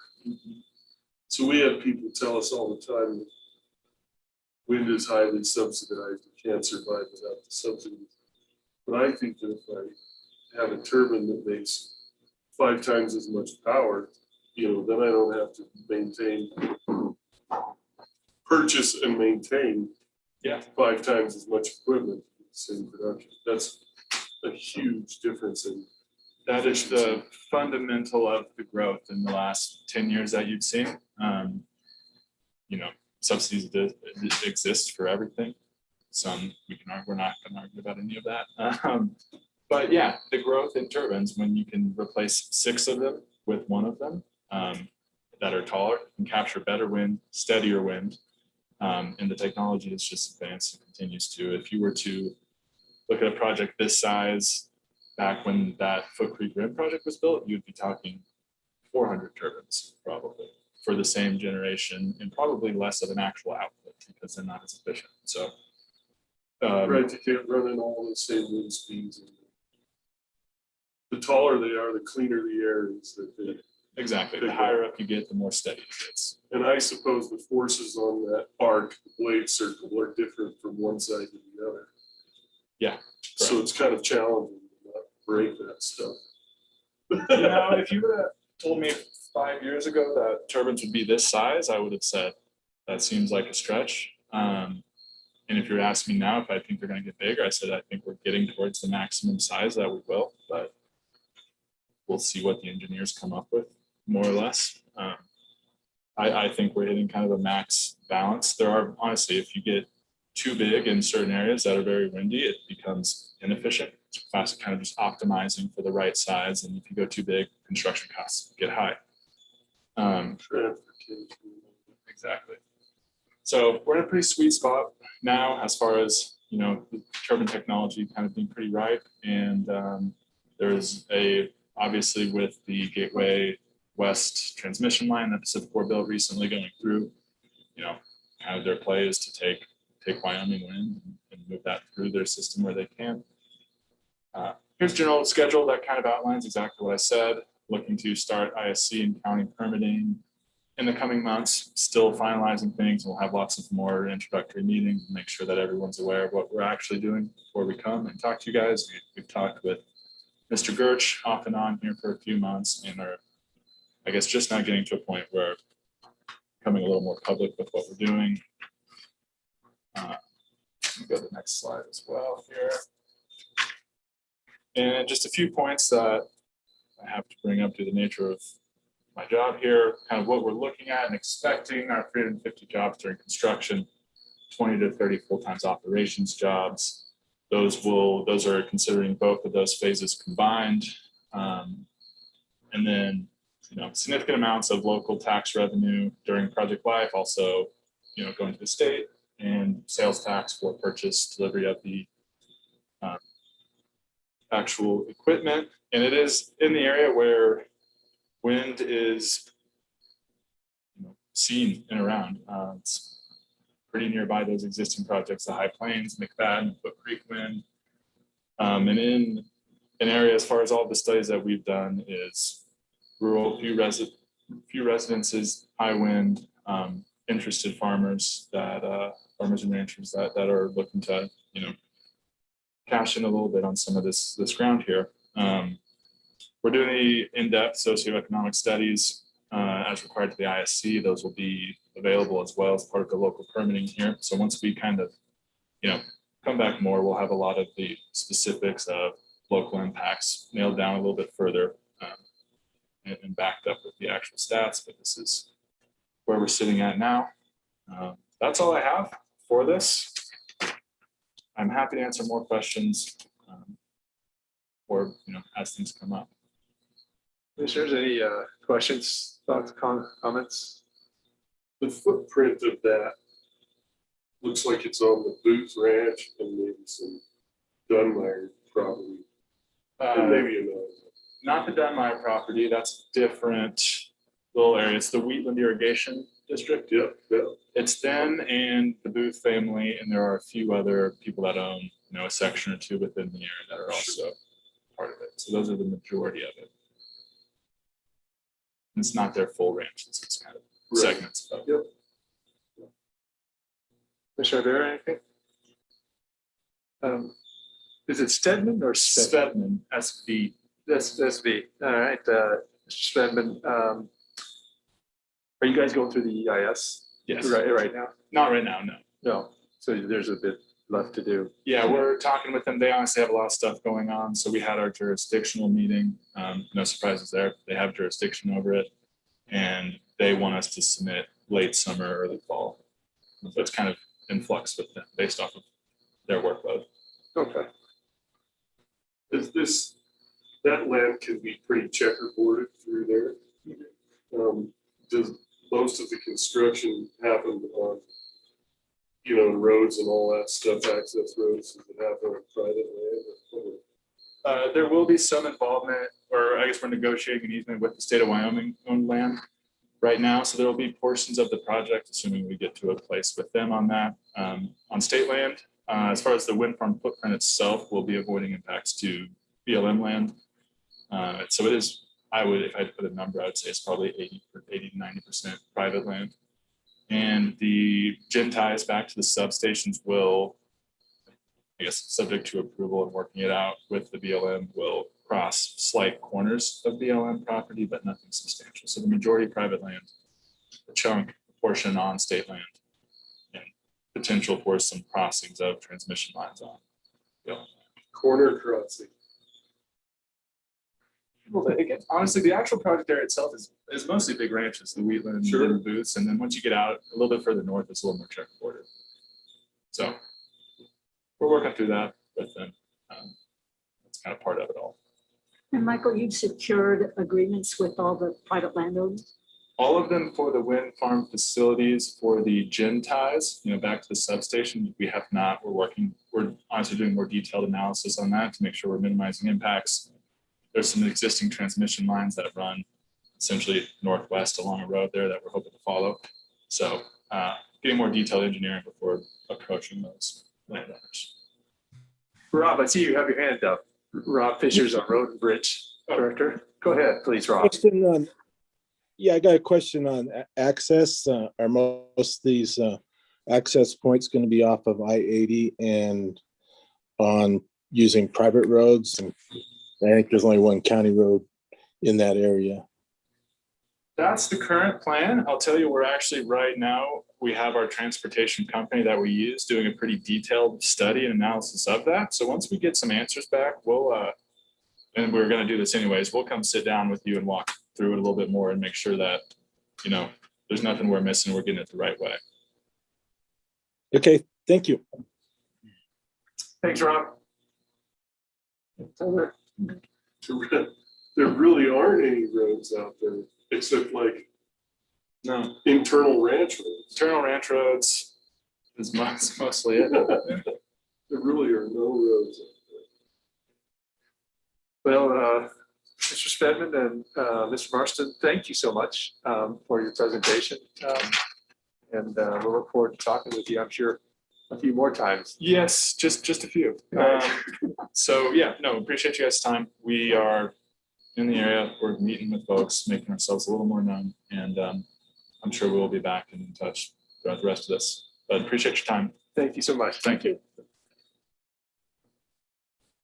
Item 27, present for approval, resolution 2021-012, a resolution to appoint a special prosecutor. Peggy, please. Mr. Chairman and Commissioners, this is exciting times that my office is partnering with the U.S. Attorney's Office on prosecution of cases within our community. Specifically, this is a continuation of an appointment that actually was years ago with Stu Healy, who's now a circuit court judge. So we're replacing him to the team with Ms. Jacobson from the U.S. Attorney's Office. There is no cost to the county. As a matter of fact, the U.S. government is absorbing all the costs of this prosecution, all the investigative work, as well as any costs that we have of trying the case here in our county. Thank you. Commissioners, any questions? I'd entertain a motion for item 27, please. I move that we approve item 27 is presented. Second. Moved and seconded. Any further discussion? Hearing and seeing none, all those in favor signify by saying aye, please. Aye. Aye. Aye. All those opposed, same sign. Motion carries. Frank, I had on my agenda text you right now to tell you that we were coming up. So consider yourself texted, I guess. 28, present for approval, letter of support affirming the support of Pilot Hill Inc. entering into the management agreement between Wyoming Game and Fish Commission and Pilot Hill Inc. for the Pilot Hill Wildlife Habitat Management Area. And it says commissioners, but Sarah, I see you up there. Good morning. The floor is yours. Good morning, Commissioner Gosar, Commissioner Richardson, and Commissioner Ibera. I apologize for taking Peggy's position. I think she may be able to speak to this more eloquently than I can. Peggy, do you want to state anything or? Mr. Chairman, I think I'm comfortable with Sarah because I was not present from the last meeting, but basically, Sarah, you can go ahead and take it. She's as you know, in our last meeting, I apologize. As you know, in our last meeting, we discussed just the need to make sure that we were dotting all our I's and crossing our T's on notifying the Office of State Lands and Investments that the Pilot Hill Commission or that the Albany County Commission was aware of the fact that Pilot Hill Inc. planned to partner with the Wyoming Game and Fish Department through a management agreement to support the management of the 33,000 acres that have been designated as the Pilot Hill Wildlife Habitat Management Area. You did send a email, Commissioner Gosar, to the Office of State Lands after the last meeting, and this is just documenting that commitment by this board and acknowledgement that we're entering into this agreement. Commissioners, have any questions, thoughts, comments? I entertain a motion for item 28 then. I move that we approve item 28 is presented. Second. Moved and seconded. Any further discussion? Hearing and seeing none, all those in favor signify by saying aye. Aye. Aye. Aye. All those opposed, same sign. Motion carries. And just a little note, on Saturday, there's going to be a cleanup on Pilot Hill. Where are people supposed to meet to help you out there, Sarah? Gosh, thank you so much. Yes, we believe the weather's going to cooperate, and we're inviting the community to join with us on primarily the schoolyard section, but certainly this western portion of Pilot Hill to do our annual cleanup. We'll be gathering at the north end of Boulder Drive, which is adjacent to Snowy Range Academy, or the old Walmart, as people in town know it. We'll be handing out trash bags, and we invite people to bring gloves. And if you have a small shovel of some sort, if you don't want to pick things up by hand, be sure to bring that as well. But we'll be there from 9 until noon, sprucing up this beloved portion of our community. Well, thanks for doing that, Sarah. And I think the weather's going to help you out. It's not going to be like today. So I think it's supposed to be nice. Thank you. Item number 29, ratifying the ASO group plan changes with Blue Cross Blue Shield of Wyoming, incorporating telemedicine into our standard reimbursement policy due to the COVID-19 pandemic. Amanda, are you with us? See you, gents. Yeah. Thank you, Jackie. Mr. Chairman, Commissioners, this is a standard ASL group plan change that we have with Blue Cross Blue Shield, allowing us to add the telemedicine reimbursement to our policy during the COVID pandemic. Thank you, Jackie. Commissioners, any questions? Entertain a motion for item 29. I move that we ratify the ASO group plan changes with Blue Cross Blue Shield of Wyoming, incorporating telemedicine into our standard reimbursement policy due to COVID-19. Second. Moved and seconded. Any further discussion? I think that it's interesting that we needed to do it. I mean, I never knew that someone would. Well, what's interesting is that we, since we're a self-funded plan, we would not be inclined to not cover or to limit coverage on telemedicine appointments, right? But our contractor who administers the plan, Blue Cross, they're legal eagles, right? So we have to specifically tell them that we want them to cover telemedicine the same way as they do in person, or somebody could get jammed up. I just find it to be a curious thing that they sort of impose their method on our plan. But maybe it's good for it to be that way. Yeah. So here we are. Yeah. Do we have a motion? Second. Any further discussion? Hearing and seeing none, all those in favor signify by saying aye, please. Aye. Aye. Aye. All those opposed, same sign. Motion carries. Thank you. Item 30, ratify emergency rental assistance program application assistance grants contract. Thought I probably can take this as well as the next person. I wish I had more to report. I sat in on a webinar last week. So the emergency rental assistance program is money that goes to help facilitate people in our community who qualify to reach a larger pot of money. So this is assistance through the phone, in person, helping people navigate an application that's being developed to get into the emergency rental assistance program for rental. They can't pay going forward, rentals in the arrears, utilities forward, utilities in the arrears, and internet broadband connections.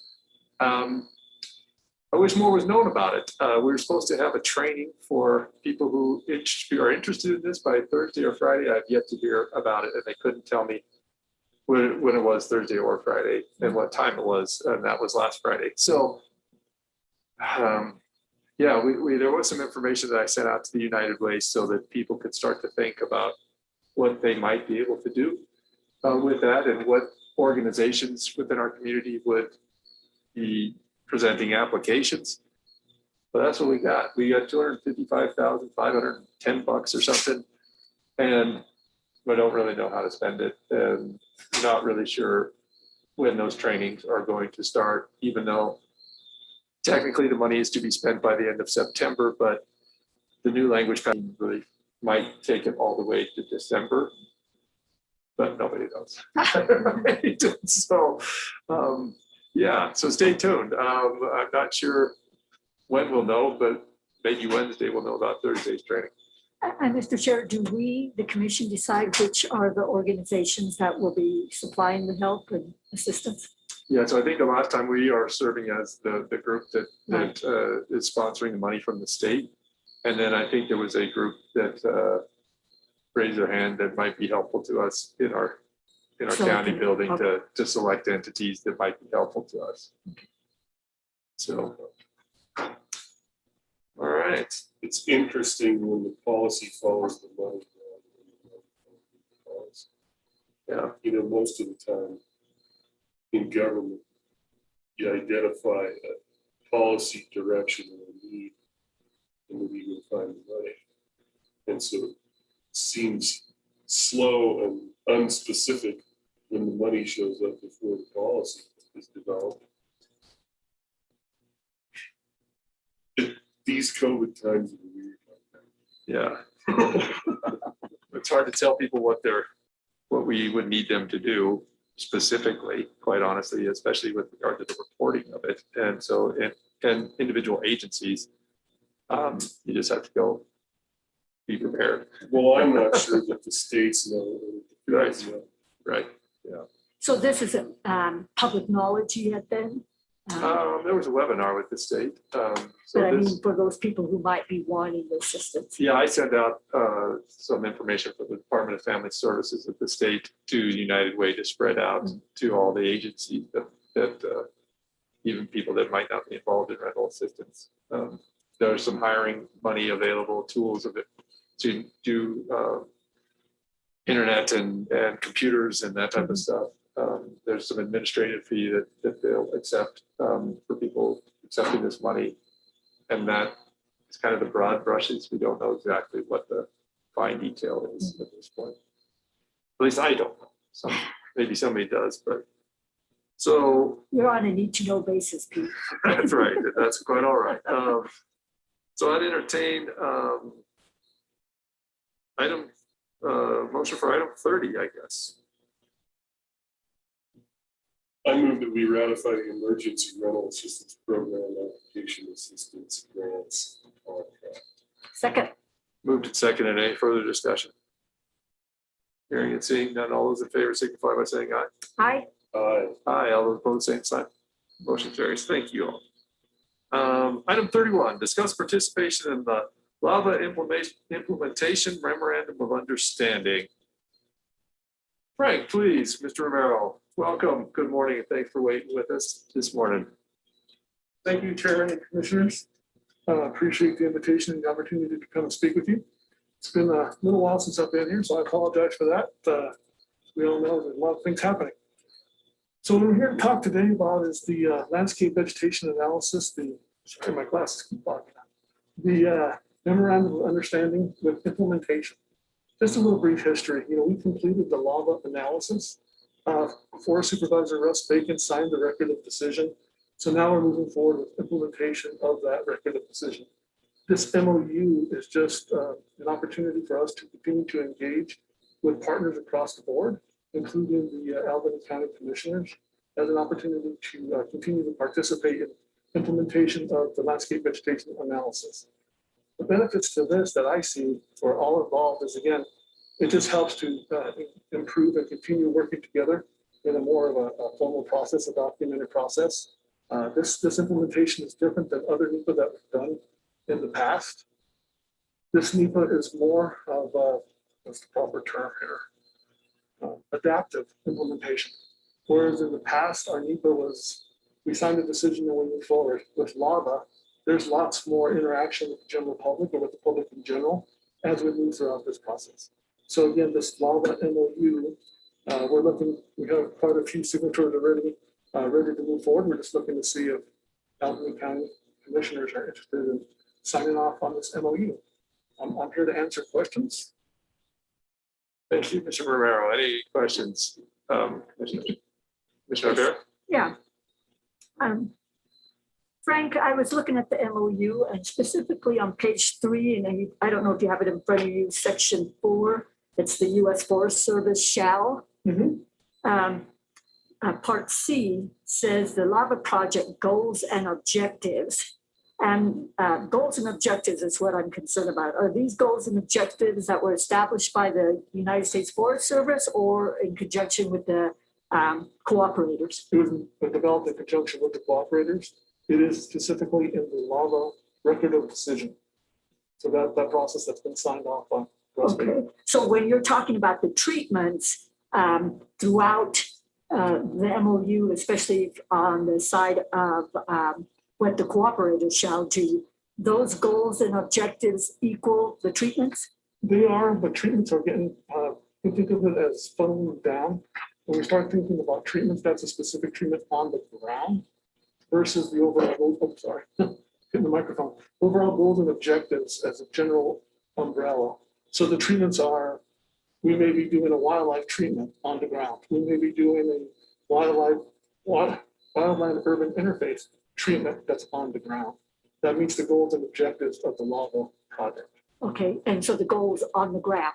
Yes. And then each subsequent treatment is part of the heading of goals. Yes, it all tiers to the goals and objectives of the LAVA project. Okay, I just wanted to make sure that the cooperators had enough say in Yes. what these goals and objectives are. Yep, and that's already been established, and now we're going into the implementation phases, which is, for me, it's very exciting because now we've gone through the planning, we've gone through all the public engagement, now we're in implementation, but again, the exciting part with LAVA is that we continue to engage with our communities. We just don't stop, we just don't go out there and start doing things. The decision that Russ Bacon made makes it known that we're going to continue to engage. We anticipate LAVA to be about 15 years, 10 to 15 years worth of implementation. So again, in the whole LAVA process, you can see we have a lot of engagement already planned for this. We're coming up with what we call a story map, another GIS map where the public can engage. We're planning engagement sessions with the community itself. There's a lot of things that I'm very excited to move forward with this project. Thank you. I have a question, and that is I knew you would. Is 15 years. I guess how do I phrase the question? It seems like to me that fire danger could reset the timeline, or fires would reset the timeline of lava to some degree. 15 years is a long time when you're working with something that's always changing, right? Force is always changing. So the way it looks now, it's not like you push the pause button in time, right? So I'm going to guess that's why the flexibility is there. Do you anticipate there being much change based on changing conditions or changing opinions or I would any of those kinds of things? Conditions on the ground are going to drive a lot of what we're doing and how we're operating and how we move forward. But Commissioner, you're correct with the LAVA. It provided more flexibility as we move forward and as we progress. So yes, things can change and they will change in the next 5 to 10 years. We've seen it, but again, the implementation of LAVA is flexible because we're having a lot of public engagement as we move through this process. Yeah, 15 years, again, is part of that's what we look for implementation. Up to 15 years is what we agreed to with this project. And this LAVA MOU, again, is for that time frame, unless somebody decides they want to pull out of the LAVA. It's not, you're always in it. You have that opportunity. It's an opportunity to continue to engage. It's a different way of the Forest Service is looking at how we implement NEPA and how we implement projects specifically with a lot more public engagement, which again, for me is very exciting. I've always enjoyed working with the community and trying to be part of the community and share why we do what we do. Commissioners, anything else? Frank, could you talk to me about how maybe the lava process changed after the Mullen fire last year? Did all of a sudden that change what you guys had planned going forward with regard to the Mullen fire it's causing a change across the landscape. The adaptive piece of lava still provides us that flexibility that we can continue to work forward. We're working on what we refer to as a supplemental information report specifically to lava, and that's not done yet, but the lava provides flexibility as we can move forward. And then I had a lot of people talk to me about the roads in the lava. Have those been defined? The roads that access the treatments? So for me, I apologize for this, but clarification, we're talking about permanent roads or temporary roads? Because in my mind, permanent roads are what we have on the system. Sometimes in order to complete a project or a treatment, we may have to add temporary roads. So if we're talking about temporary roads, no, we do not specifically know right now where those temporary roads are going to be. What we have in the lava decision design elements that tell us how and where we can place those roads and when and how we put those roads back to bed after we're done with them. Yeah. And the permanent roads, are there any permanent roads anticipated in the lava? No, there are no permanent roads authorized to be built during the lava process. Okay. All right. Well, that's all I had. The one thing, and I emailed you, Frank, is there's some of these shalls in here, and I didn't know that we could comply because we didn't have the human resources or the monetary resources. And so I hate to say that I'm gonna, by putting my signature and then know that I could gonna, before I even signed. And so could you talk to me a little bit about that? And Yes, sir. Yeah, specifically starts on page 1, number 2, statement of mutual benefits. It's the last sentence. It basically says U.S. Forest Service and lava cooperators will in good faith continue their involvement throughout the life of the lava project as allowed within fiscal and personnel constraints. So it's recognized that not every cooperator may have the ability or the time to participate on every one of these bullet items that we have listed out.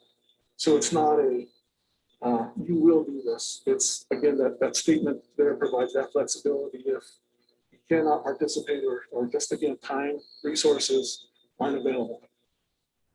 So the MOU guarantees Albany County government that the commissioners have a place at the table as far as the process and decision making goes. For Some of the law elements. For implementation. Yeah. Or a representative of the county, of the commissioners. And so if we were entered into this agreement, you said we could pull out, but that wouldn't matter. I mean, the forest in Albany County would still be under this lava agreement. We would just not be sitting at the table. Is that my understanding? Everyone has an opportunity to participate in lava implementation because that's what we built into the project. This just provides an opportunity to be a little bit further up in the process. And again, we have a lot of community engagement sessions through the law, specifically Appendix A, that dictate how we do that. So what I would say is, if the lava cooperators, they're helping us identify focus areas, places that we want to be looking at, working at in the future. One example I could give is a wildland urban interface. It could be identified as a focus area that the team or all the cooperators will say, here's an area we're going to be focused on in the next 2 years or 3 years, and then we start planning treatments around that focus area. And then again, we're going to present this to the community and talk about it. So there's a lot of engagement beyond just being a law cooperative. And you keep hearing me talking about public engagement because that's very important to me and very important to the community that I serve, so that they understand that there's lots of opportunity for them to continue to engage. So if a treatment that was proposed came up against opposition from the community, then that treatment might just be pulled back. Is that my understanding of how this works? There's always that possibility, but again, we have to look at treating the landscape as a whole. And we're going to rely on not only our professional judgment, but professional judgment of our cooperators and the community and be able to explain why we're treating that. Mr. Chairman and Commissioners, just for clarification, the MOU does provide you, and I think Mr. Ramirez did address this, the ability to terminate the MOU at any time without benefit, meaning no repercussions for that. So if you proceed with this and there is a treatment that you pull out as a cooperator, that is it. It still could go forward because there's a lot of people at the table right now, including the governor's office and all of the other entities, but you do have the ability to pull out. Okay. Thank you. I appreciate it. Commissioners, any further questions? No. Entertain a motion for item 31. Well, I guess it's just discuss the participation. We'll bring this back for an item, Frank, 2 weeks from today. Okay. As an act, we'll either approve or disapprove it in the May 4th meeting. I think that's okay. Whatever it is, May 4th, I think, right? One of those days. Thank you so much for taking your time out of your day. And thanks for being patient. I really was going to text you. No, I didn't want something else happening and me getting pulled away because this was important for me to make sure I was here and wanted to be making sure conscious of your time as well. So appreciate it. Thank you, Frank. Appreciate it. Have a great afternoon. Thanks, Frank. 32, discuss the use of the county commissioner's room after hours. Yeah, so I know a little bit about this, but not much. So anybody else want to take this? Or introduce the topic and we'll banter it about here.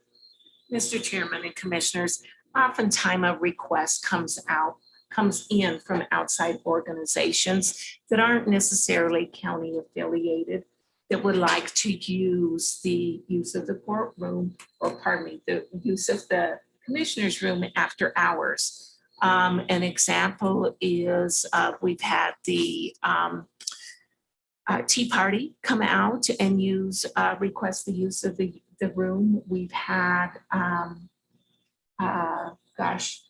the Historical Preservation Board is kind of an arm of the county, since you serve as a liaison to that board. We've just had other requests. I'm sorry that no other organization comes to mind at this time. But the concern was raised actually for having to coordinate somebody to be here to allow them access into the building, to make sure that then the building is locked after they're done with the use of the building. I can tell you that in the past, there have been some, a chair and other pieces of tool or pieces of equipment that have been lost in this building or in this room. And because there is no camera or security after hours, the question was raised whether or not we could continue to allow other entities to use the building or this room after hours. Thank you, Jackie. And, I'll just take it from there. I talked with Roy and Adam at IT, and he had some concern about now the equipment that we have here. And people, even if they went to touch it, and it was concerned that it would be returned in the same position so that we might not be able to conduct this on time. And then Roy was concerned about this door being closed all the time so that people wouldn't have access to the rest of the building and monitoring that. So we did meet here at the Historic Preservation Board on Monday ago. And I let them know that we hadn't made a decision about this. This is probably not going to be something that I wouldn't count on it going forward. So I just kind of want to hear you guys' thoughts on using this room and the different parts of finding somebody to let you in, to do crowd control, and then the use of the space and the equipment. So, Mr. Chair. Jackie, are there any organizations that use it on a regular basis for a monthly meeting, month to month?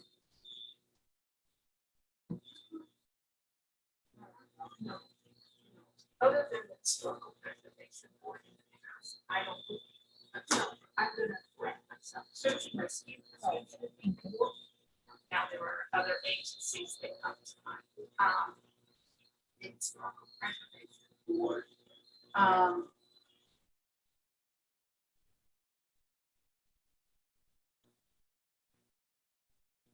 Nonprofit organizations have used it, like Sir Optimus, different items. They have used it in different nonprofit. Yeah. Some thoughts.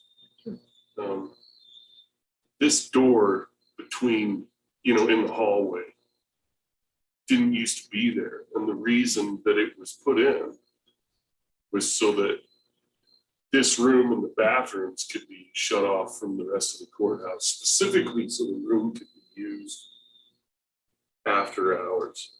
And what I think is interesting is that we've never really, like, I don't know, if you go to a hotel or an Airbnb and rent something, there's a checklist and a description of responsibilities, right? And somebody has to sign that they're assuming responsibility for anything that goes amiss, right? So I suppose if I was an organization and I could come in here and when I was done, turn the lights off or forget that, and walk out the door, and maybe it latches and maybe it doesn't. Maybe it doesn't matter to me unless I have to sign saying that I'm taking responsibility for, you know, as the person who's going to use the room, right? Or who's representing the organization that uses the room. It has been my experience that it hasn't really ever been too dicey. Maybe a funky thing once or twice, but I mean, the sheriff's office is right around the corner, and the people who want to use the room are generally pretty responsible. So I actually think that it could be done, and I'm in favor of it being done. That we allow use of it after hours, mainly because we don't get a lot of requests. It's not that challenging, but I mean, you know, IT could set up we have that little punch code access thingy. You could have a 2-hour temporary passcode that you give to the person who rents it and have that door closed, and then they have a room with 2 bathrooms and a checklist, you know, for when they walk out and what they can touch and not touch, what they can use in here and not use. I mean, the library does things like that. It could be done. And I don't know that somebody has to be here to open it or to see them off. I guess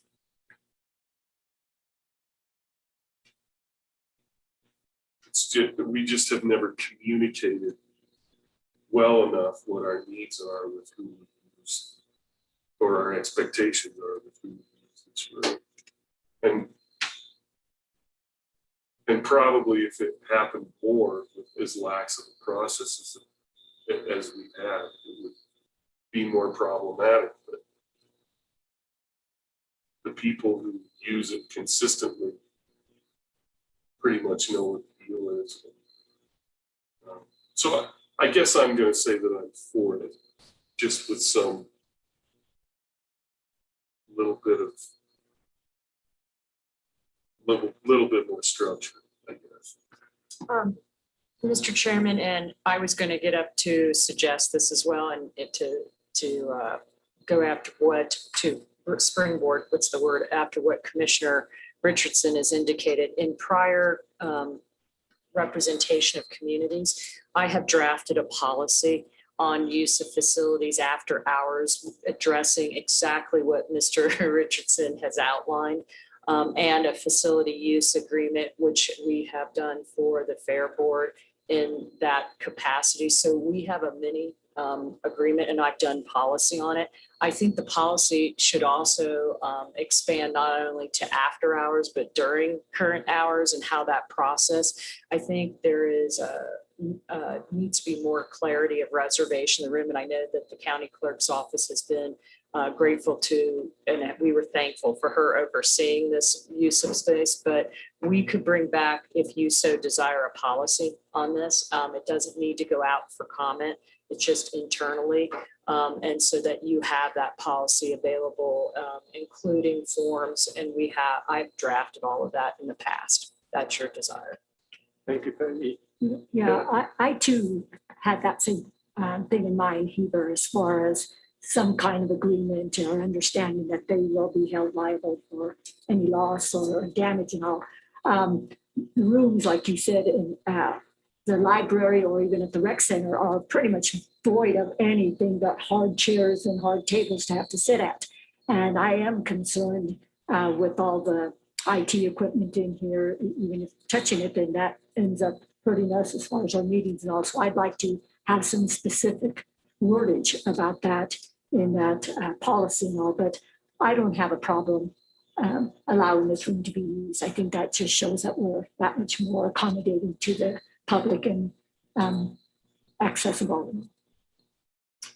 You know, it's interesting, Mr. Chairman, this room used to get used after hours before that door was in there. You know, it was an open hallway, so it meant that if you came in this door, you had access to the entire building, which is kind of ridiculous.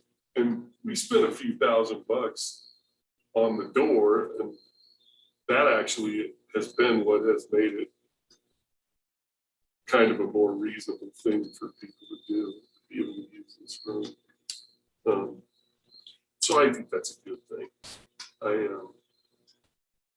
I suppose if we really wanted to get wild with it, we could install a camera, and there could be other reasons why we want to also. Just security reasons. Because now that we have the entry upstairs, you know, the north entry finished. The goal behind that is to have, for court security, is to have a single point of entrance, you know, and multiple points of exit for fire reasons and so on. But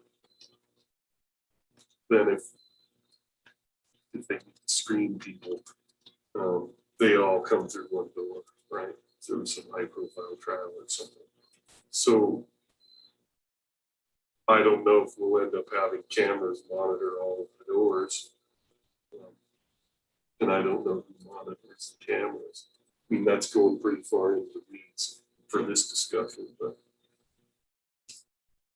Yeah, I have written down the central door here, which I called it, can it be locked, right? Since while we were in here, the cleaners came in.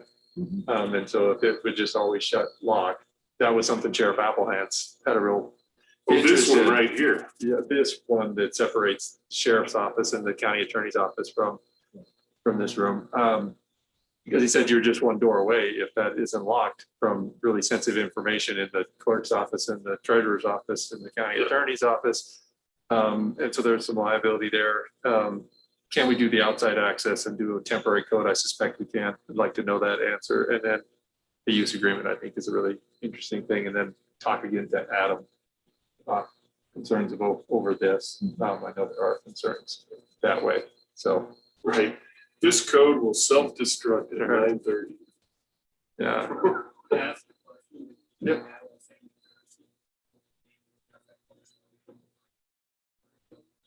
Okay.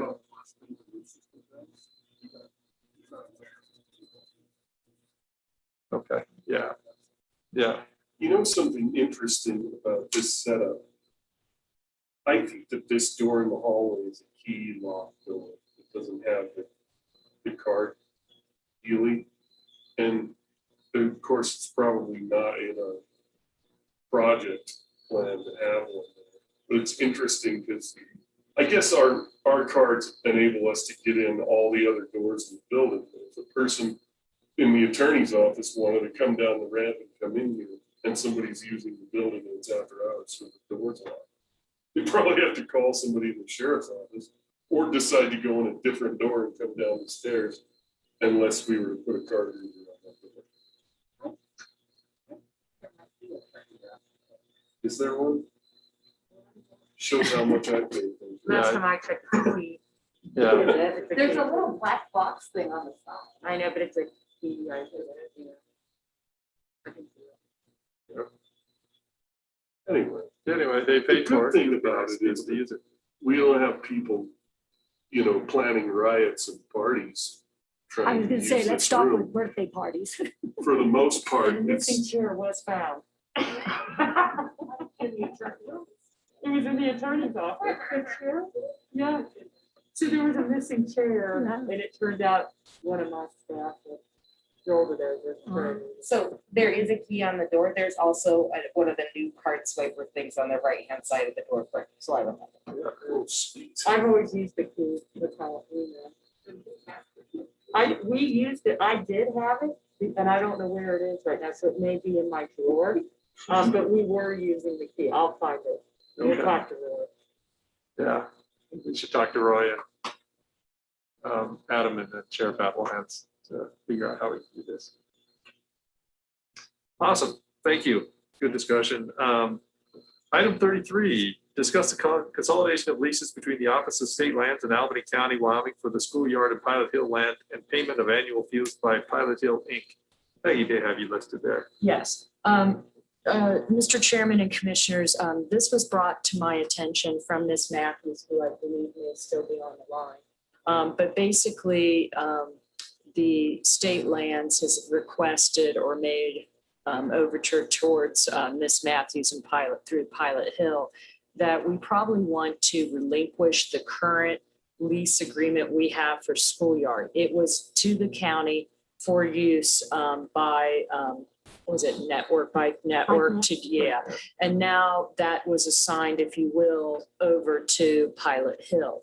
So what we're basically doing in my mind is consolidating that one lease we have with Pilot Hill, or adding the land that was in the lease with BikeNet into the Pilot Hill lease, because those are certain requirements that were contained within there.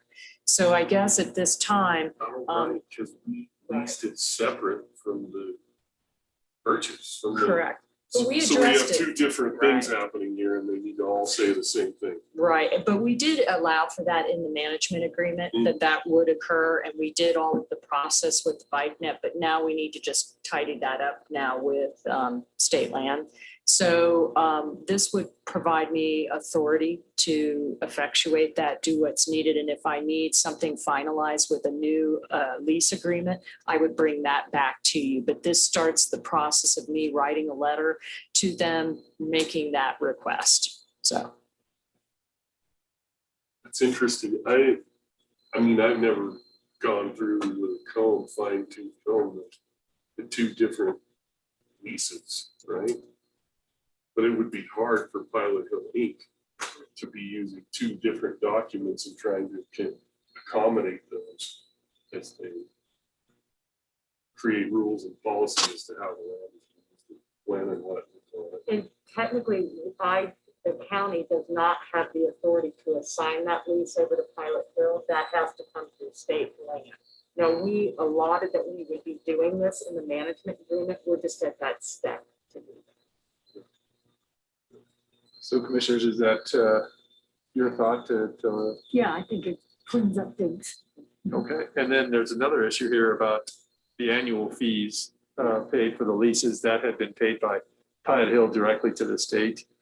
And I guess the thought is to just pay the county, and the county can pay to the state, and so that the same process is used, because that's my understanding. That's how the process goes generally. And I just don't know which is the best from a booking, from a budget and tracking the funds. If that's the more appropriate, because it is our lease, and we use them as the manager. So to me, that makes sense, but I didn't know Jackie or Tracy what their thoughts. Does it matter? Sarah, I see you have your hand up. Go on ahead, please. Yes, I just want to step back a little bit to the relinquishment of the schoolyard lease and clarify that it does, basically what happens, Heber, is that all of the terms of the lease agreement in the current lease for the Pilot Hill land would be the same for the schoolyard section. You're right. It also extends the term of the agreement with the schoolyard section. It was a 10-year lease instead of a 25-year lease. So it's set to expire in 2027. It would be wrapped into the term of the Pilot Hill lease. So we would have another, we would have until 2045 on that lease. And it also allows for what we negotiated in the schoolyard or in the Pilot Hill lease, that there would not be other leasing entities, meaning that there would not be the opportunity for someone to also have a grazing lease, for instance, on the schoolyard section, which is what we have agreed to in the Pilot Hill lease. So there's those minor changes. Cool. Thank you, Sarah. And do we have a thought about how we wanted the payments made at all? Because I guess I don't know. Surely Tracy will speak. She just unmuted. Tracy, go ahead, please. Thank you. Good morning again. My thinking from an accounting point of view would be, if we are the ones responsible for the lease, that we would be making the lease payments to the state. This is the first that I've been involved with this question, so just off the cuff, that's my instinct. If Pilot Hill for some reason did not make the payment on behalf of this county to the state, we would have no proof of that. And it just kind of bothers me. I mean, sometimes even things just get lost in the mail and at no fault of Pilot Hill. But my feeling from my perspective would be the county should be responsible for the lease payments. Thank you, Tracy. I appreciate that. You're welcome. And Sarah, do you continue to get those, the billing? I will continue to get the billings, Commissioner Ibarra, and honestly, I agree with Tracy. I feel like it is a much more appropriate way for us to move forward with this. We did pay the initial lease payment last year out of the Pilot Hill funds and provided copies for Jackie's office. And we've already paid the lease on the schoolyard section this year and provided copies, but our preference would be that we make the check out to the county, and then the county pays the lease from there. We generally are receiving these invoices for the annual lease payments about a month and a half out. So the only question on my mind would be whether or not that gives this commission enough time to approve that through your processes.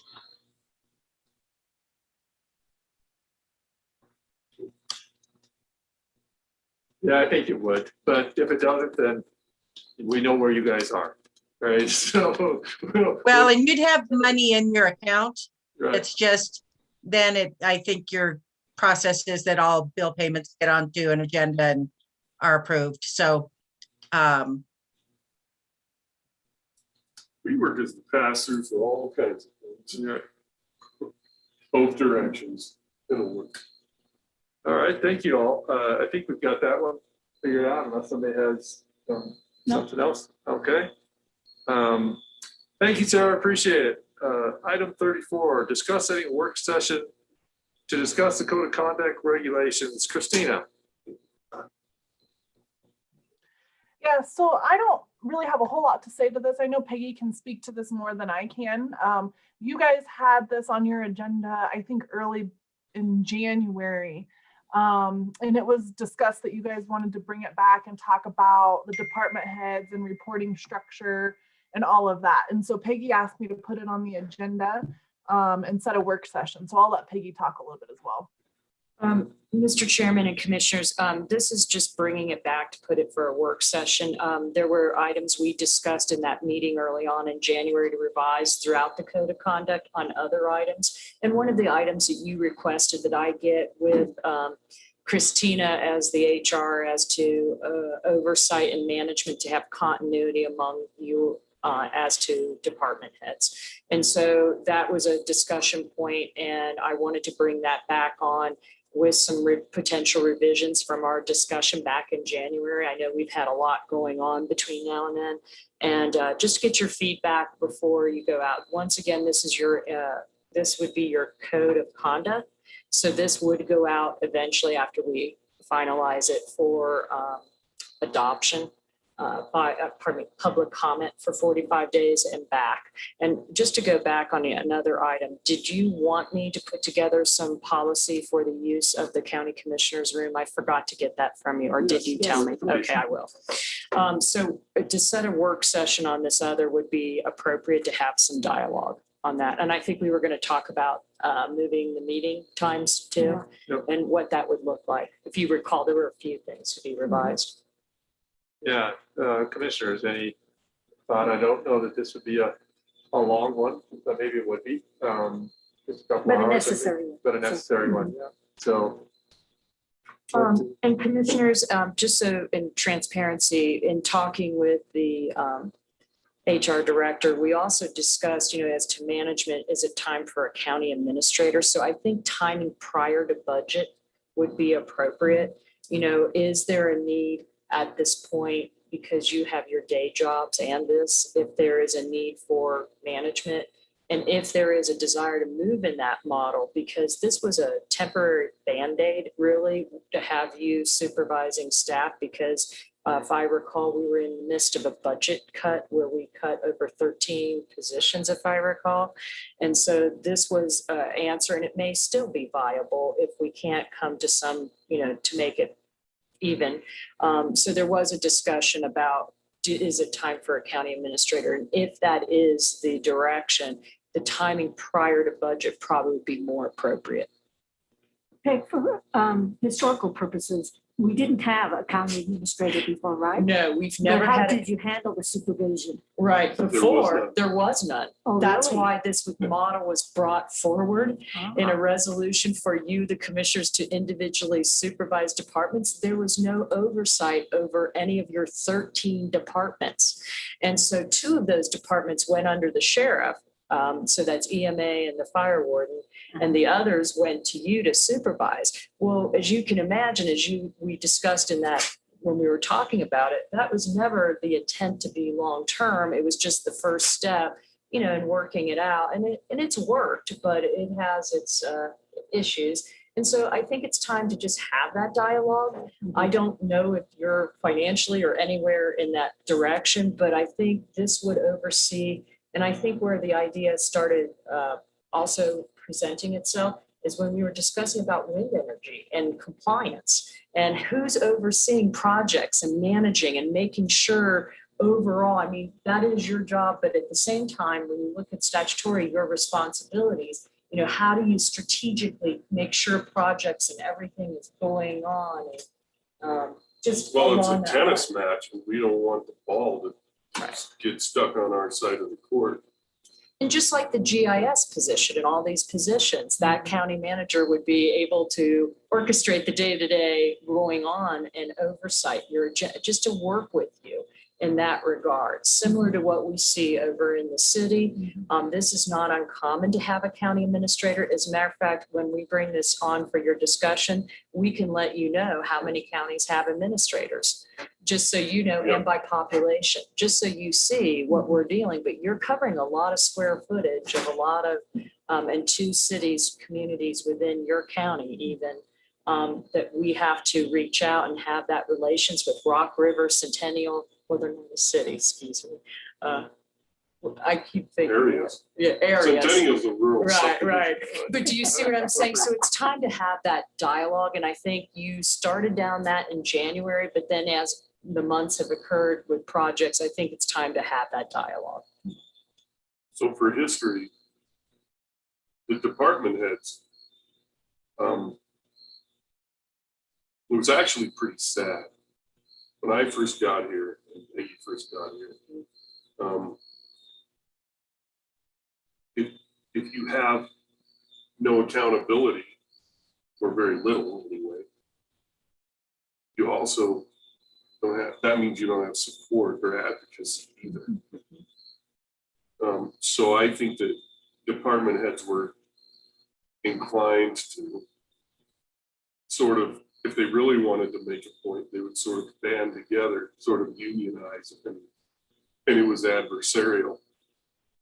And most of the time it was overly political, and they would engage the commissioner that they thought would be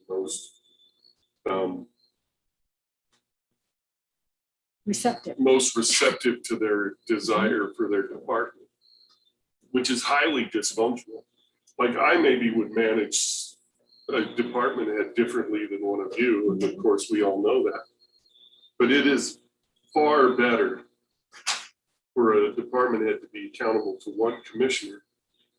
And I don't interfere in those things, right? So I have mine, and you each have yours, and I trust that and I accept that. And it has been much, much better. But remarkably better. And I don't know that we thought it was a Band-Aid. Well, structurally, it does create issue, because as an elected official, separate and apart, I hear stay in your lane. Well, we work with your department heads, we see what's going on, and where does that line go? And when we're having dialogue, so every dialogue I have with a department head of yours, do I need to go through you? Do I bring you in? There's structurally, and these could maybe get addressed in the policy, but there's structural issues that creates confusion And if you're a person like me who likes to get things done and to move on, you're going to move and quickly get what's accomplished. And to have a meeting all the time, to bring it to you at your steps in an open meeting, I'm fine with that. But some of this is not open material. So that's where we're structurally kind of handicapped, I think, in a lot of ways. And we need to have the dialogue, whether that is, we just need to firm that up. Yeah, I don't disagree at all. Yeah. It was always a funding thing. And this was the best we could do with what we had. And so how long has this been the system? Since you and I, well, it's always been no supervision. But as far as 6 years. the commissioners being the supervisors. We took office in 15, so it's around there, but that came about Yeah, that's about 16. five Yeah. and a half years. It took us a little bit to get our sea legs under us and figure out what we. Yeah, I think it started the second year I was here. Yeah, so we didn't even have HR at that time. So we didn't even have that oversight at that point of even what we have right now, bringing unity. And then when Christina came in, that kind of brought more of that cohesiveness. And that's why I think it's been working somewhat, but we're really struggling, I feel. There are counties that have really long meetings where their department heads report to the commissioners, and it's public. And so their meetings last forever. So maybe they'll do the public business portion. But it's not I don't know if they switched to work session, but there are counties who department heads are directly managed by the entire commission. And it's highly challenging. I mean, well, yeah, and your next enough to item, drive somebody nuts. well, your next item on your agenda 35 plays into this. So you're doing quarterly reports. If they're reporting to a county administrator, your county administrator, who is, in my mind, is your employee, and is accountable to you as the commission, would be providing that information. And there you have one person that you're directing to get this done and to report to you in whatever format you choose. But here you're going to hear from 13 department heads. Just say. I suppose the good thing about it is that sometimes the more pieces you have in a chain, the more likely the baton is to get dropped. I'm not advocating for something, I'm just looking at it from the other angle. The county administrator has a lot of power and insight and ability to make certain things be a certain way, look a certain way, shield things, highlight other things.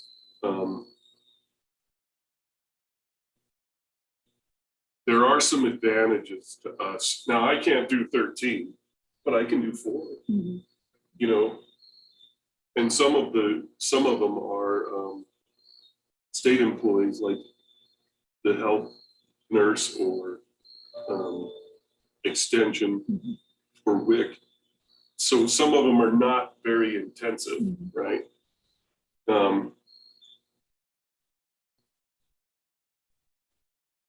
I actually see at the city a lot that I can't see here, policy begins and ends at this commission. And we're engaged all the time. But at the city, they have a board of 9, so it's hard to get anything started. It would be like that on the school board, right? So in a place like that, the staff is what presents all the information and drafts the motions for the body, and it becomes something kind of funky. It's like if I'm an elected official and my staff gives me the choice between vanilla, chocolate, and strawberry, what if I want Rocky Road? But it didn't start at me, so we've spent research, time and energy and resources going in a direction maybe that I don't want to go, or that I don't know how it's going. because I have an administrator doing that stuff, right? And sometimes if your staff doesn't like you or the makeup or the direction, they can run you, they can run us because we're disengaged by another arm's length. And that happens at the city. And it creates a lot of dysfunction for them organizationally. There is no department head at the city that's allowed to speak to a counselor without notifying the city manager of the conversation and what was said. So that's weird. And that's you in know? their policy. And so, Yeah. and then there's a hybrid method for your consideration we can bring forward where only personnel would be, put with the administrator. So those decisions of supervision would be, which may be HR doing all of your supervision of department heads or someone supervising just personnel, and then you keep your policy, decisions, what's going on. So there's hybrid ways. It's just having that conversation because you raised the issue in January and little by little, there's bits that are coming forward since that discussion that probably needs to be brought to your diocese for your decision. See, I like policy beginning and ending at this point. I don't want to be given flavors of policy that are drafted already by our staff.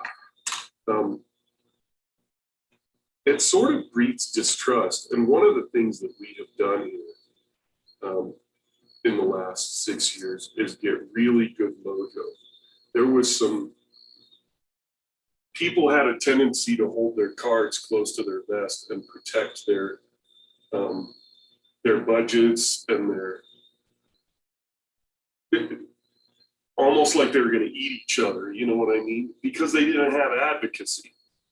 And what we did is by dividing them up, we created advocacy. I can't make decisions because it's not my place.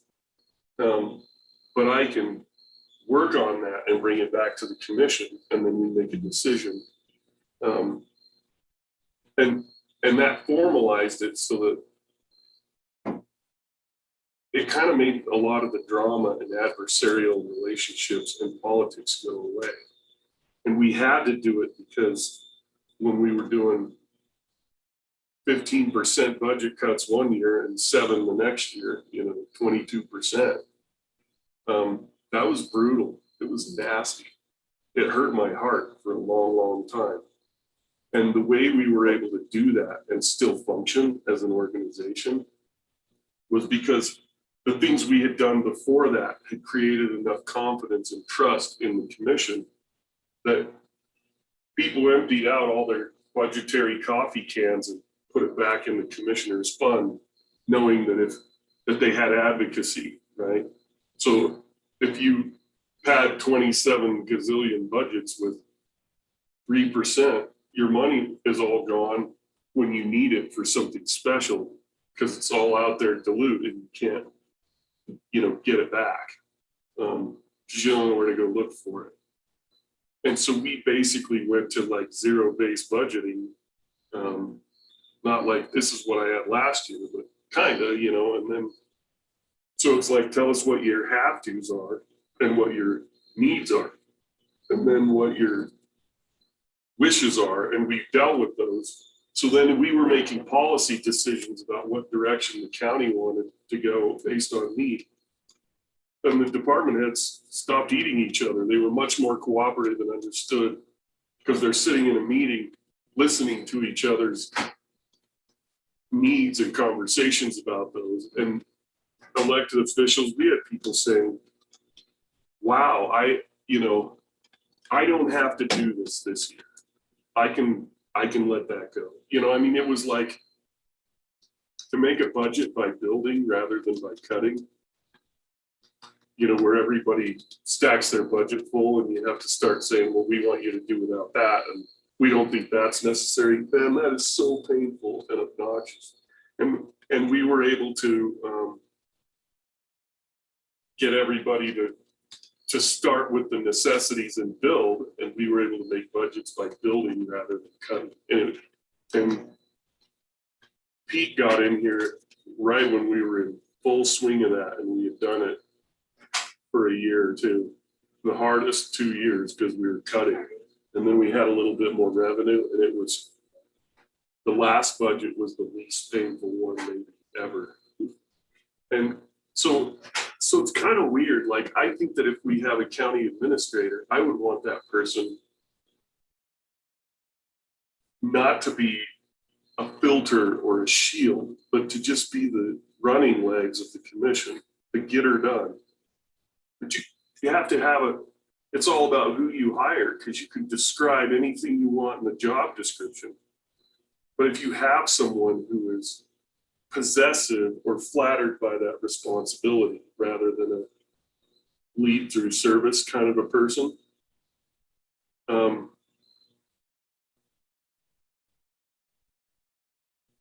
that's like the linchpin of the whole thing. And it's a lot of responsibility. Like, I would want somebody in there like Cammie who just, or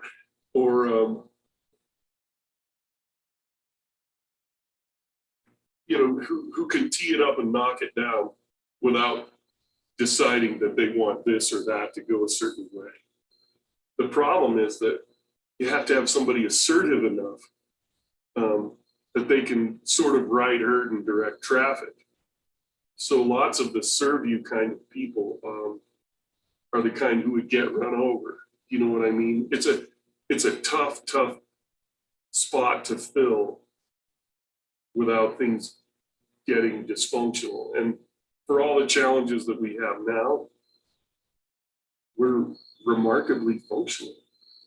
But that wouldn't necessarily go away, Heather. No, I think having I'm a just saying. person, we still make policy. They just present, we still decide whether we like this or that. We tweak things as we want. So that's not, black and white. You either have this or you have that. Well, it can still function that way. I'm not saying that's I where we should go, agree but- with you.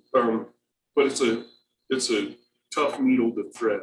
Yeah. I mean, I've been here 6.5 years and Well, obviously, we seen need to have the a ebbs work and flows session. and personalities and the whole organization of how it functions. And there are some distinct advantages to what we do. I'm not saying that we should keep doing them. I'm just, I guess, saying what comes to mind when I see how it was before, what we accomplished, what the pitfalls can be. There's always unintended consequences. And I appreciate all that, Heather. I think that just shows that we do need a work session to discuss this. Yeah, we do. Sooner rather than later, or what are you thinking in the next month? Yeah, I would recommend that before budget, if that is a direction, if you don't go, that's fine, at least you've had this dialogue. Okay. Let's propose some dates. Yeah, what works for you guys is what are dates that don't work? Yeah. Are we talking real soon? Next couple of weeks, might as well. I'm good next Thursday and Friday. I don't know if those are days good. And then the first week of May is fairly open for me.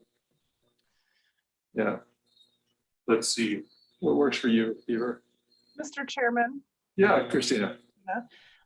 If you guys want me to be present, I would just like to remind you that I will be out for surgery on the 30th, which is next Friday, and will not be available probably at least the first couple of days that following week. So I'm happy to participate via Zoom, even after my surgery while I'm at home. I don't know that I'll be available or should be making recommendations to policy during that time. Can people do the 29th? But are you available the 29th? I'm not, I'm in a jury trial starting Okay. next week. All week. What if we go in the down week, the second week of May, between the first commission meeting and the second? Yeah, that's fine with me. I'm good with that too. The second week of May is what we're thinking, Christina. Is that something you think you can participate in? Yeah, Yeah, and even if I'm at home, I can still get with Peggy or whoever to make recommendations and help write whatever. I still may only be available via Zoom and not in person, but that's fine. That second week of May should be just fine. Okay. Monday on that week is my city meeting. We do it the second and fourth Mondays now in the afternoon, but what works for you guys as far as, do you just want to do Tuesday? I got Tuesday afternoon. Tuesday afternoon available on the, so that would be the 11th. We have a health insurance management team meeting that day, but I don't know what time. So we wouldn't want to schedule it on that. What if we do afternoon? 1 o'clock or something? Mr. Chairman, may I speak? Sure. This is Tracy. Go ahead, Tracy. Just because there could be budgetary impacts and the proposed budget is due to you by May 15th in essence of maybe alleviating some stress from the budget officer, Jackie Gonzalez. Maybe you could do a little bit earlier than that, but that's just a suggestion. How about can we put the work session after the county commission meeting on the 4th? Yeah. Yeah. Okay, I think that would be perfect. Let's do that. Does that accommodate you, Christina? Will you be able to feel willing up to join us? Yeah, I think so. It'll definitely be via Zoom for sure. I'll still be home at that point, but that means that I can work with Peggy or whoever between now and next Friday to get the policy portion done. And then I should be available, yes, to call in on the 4th. Okay, can we put it in the afternoon? And I guess we'll just kind of schedule it with maybe 2 o'clock or 2 o'clock, whatever. And then if we run long for the meeting, we'll just go after. Okay, thank you, guys. Item 35, discuss setting work session on department head quarterly reporting and commissioner liaison reporting. I have a thought about this. We meet the first Monday of each month as department heads, and then I sit in on that. Maybe we could just make that every quarter commissioners show up and we could participate in that. You guys could just join us on Monday at 3:30. And so then it becomes a recorded official thing. Yeah. So the quarter would probably be June, but I mean, we could certainly start it in May. So that's May 3rd would be the first meeting. Or we could do June, the first Monday in June. What is your thoughts? Program heads are already here. I'm already here. Just you two guys, if that's interesting. I don't care. Either one works for me. I do have a CJSB steering committee on Monday the 7th, but that doesn't start till 1:30. Okay. The 7th of June. 7th of June. You want to just do it for May? And then we'll figure out how to get May 3rd. So just this next one would be, and then Jackie, if you could send that out so that people know it's a little more formal than our informal thing, but I don't care to lose that informality. I just want it's, so that these guys are paying attention or involved in it, because I think it's really been important for me to just sit in on it and listen. What time is that? At 3:30. Okay. So we'll do that one at May 3rd at 3:30.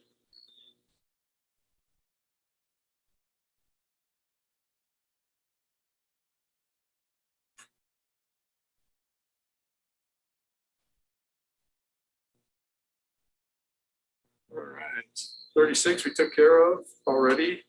37, approved payroll and vouchers for April 2021. I'd entertain a motion. I so moved. Second. Been moved and seconded. Any further discussion? Hearing and seeing none, all those in favor signify by saying aye. Aye. Aye. Aye, all those opposed, same sign. Motion carries. Seeing no business before the county commission, I move that we adjourn the commission at 12:13 on April 20th. Thank you all. I appreciate it.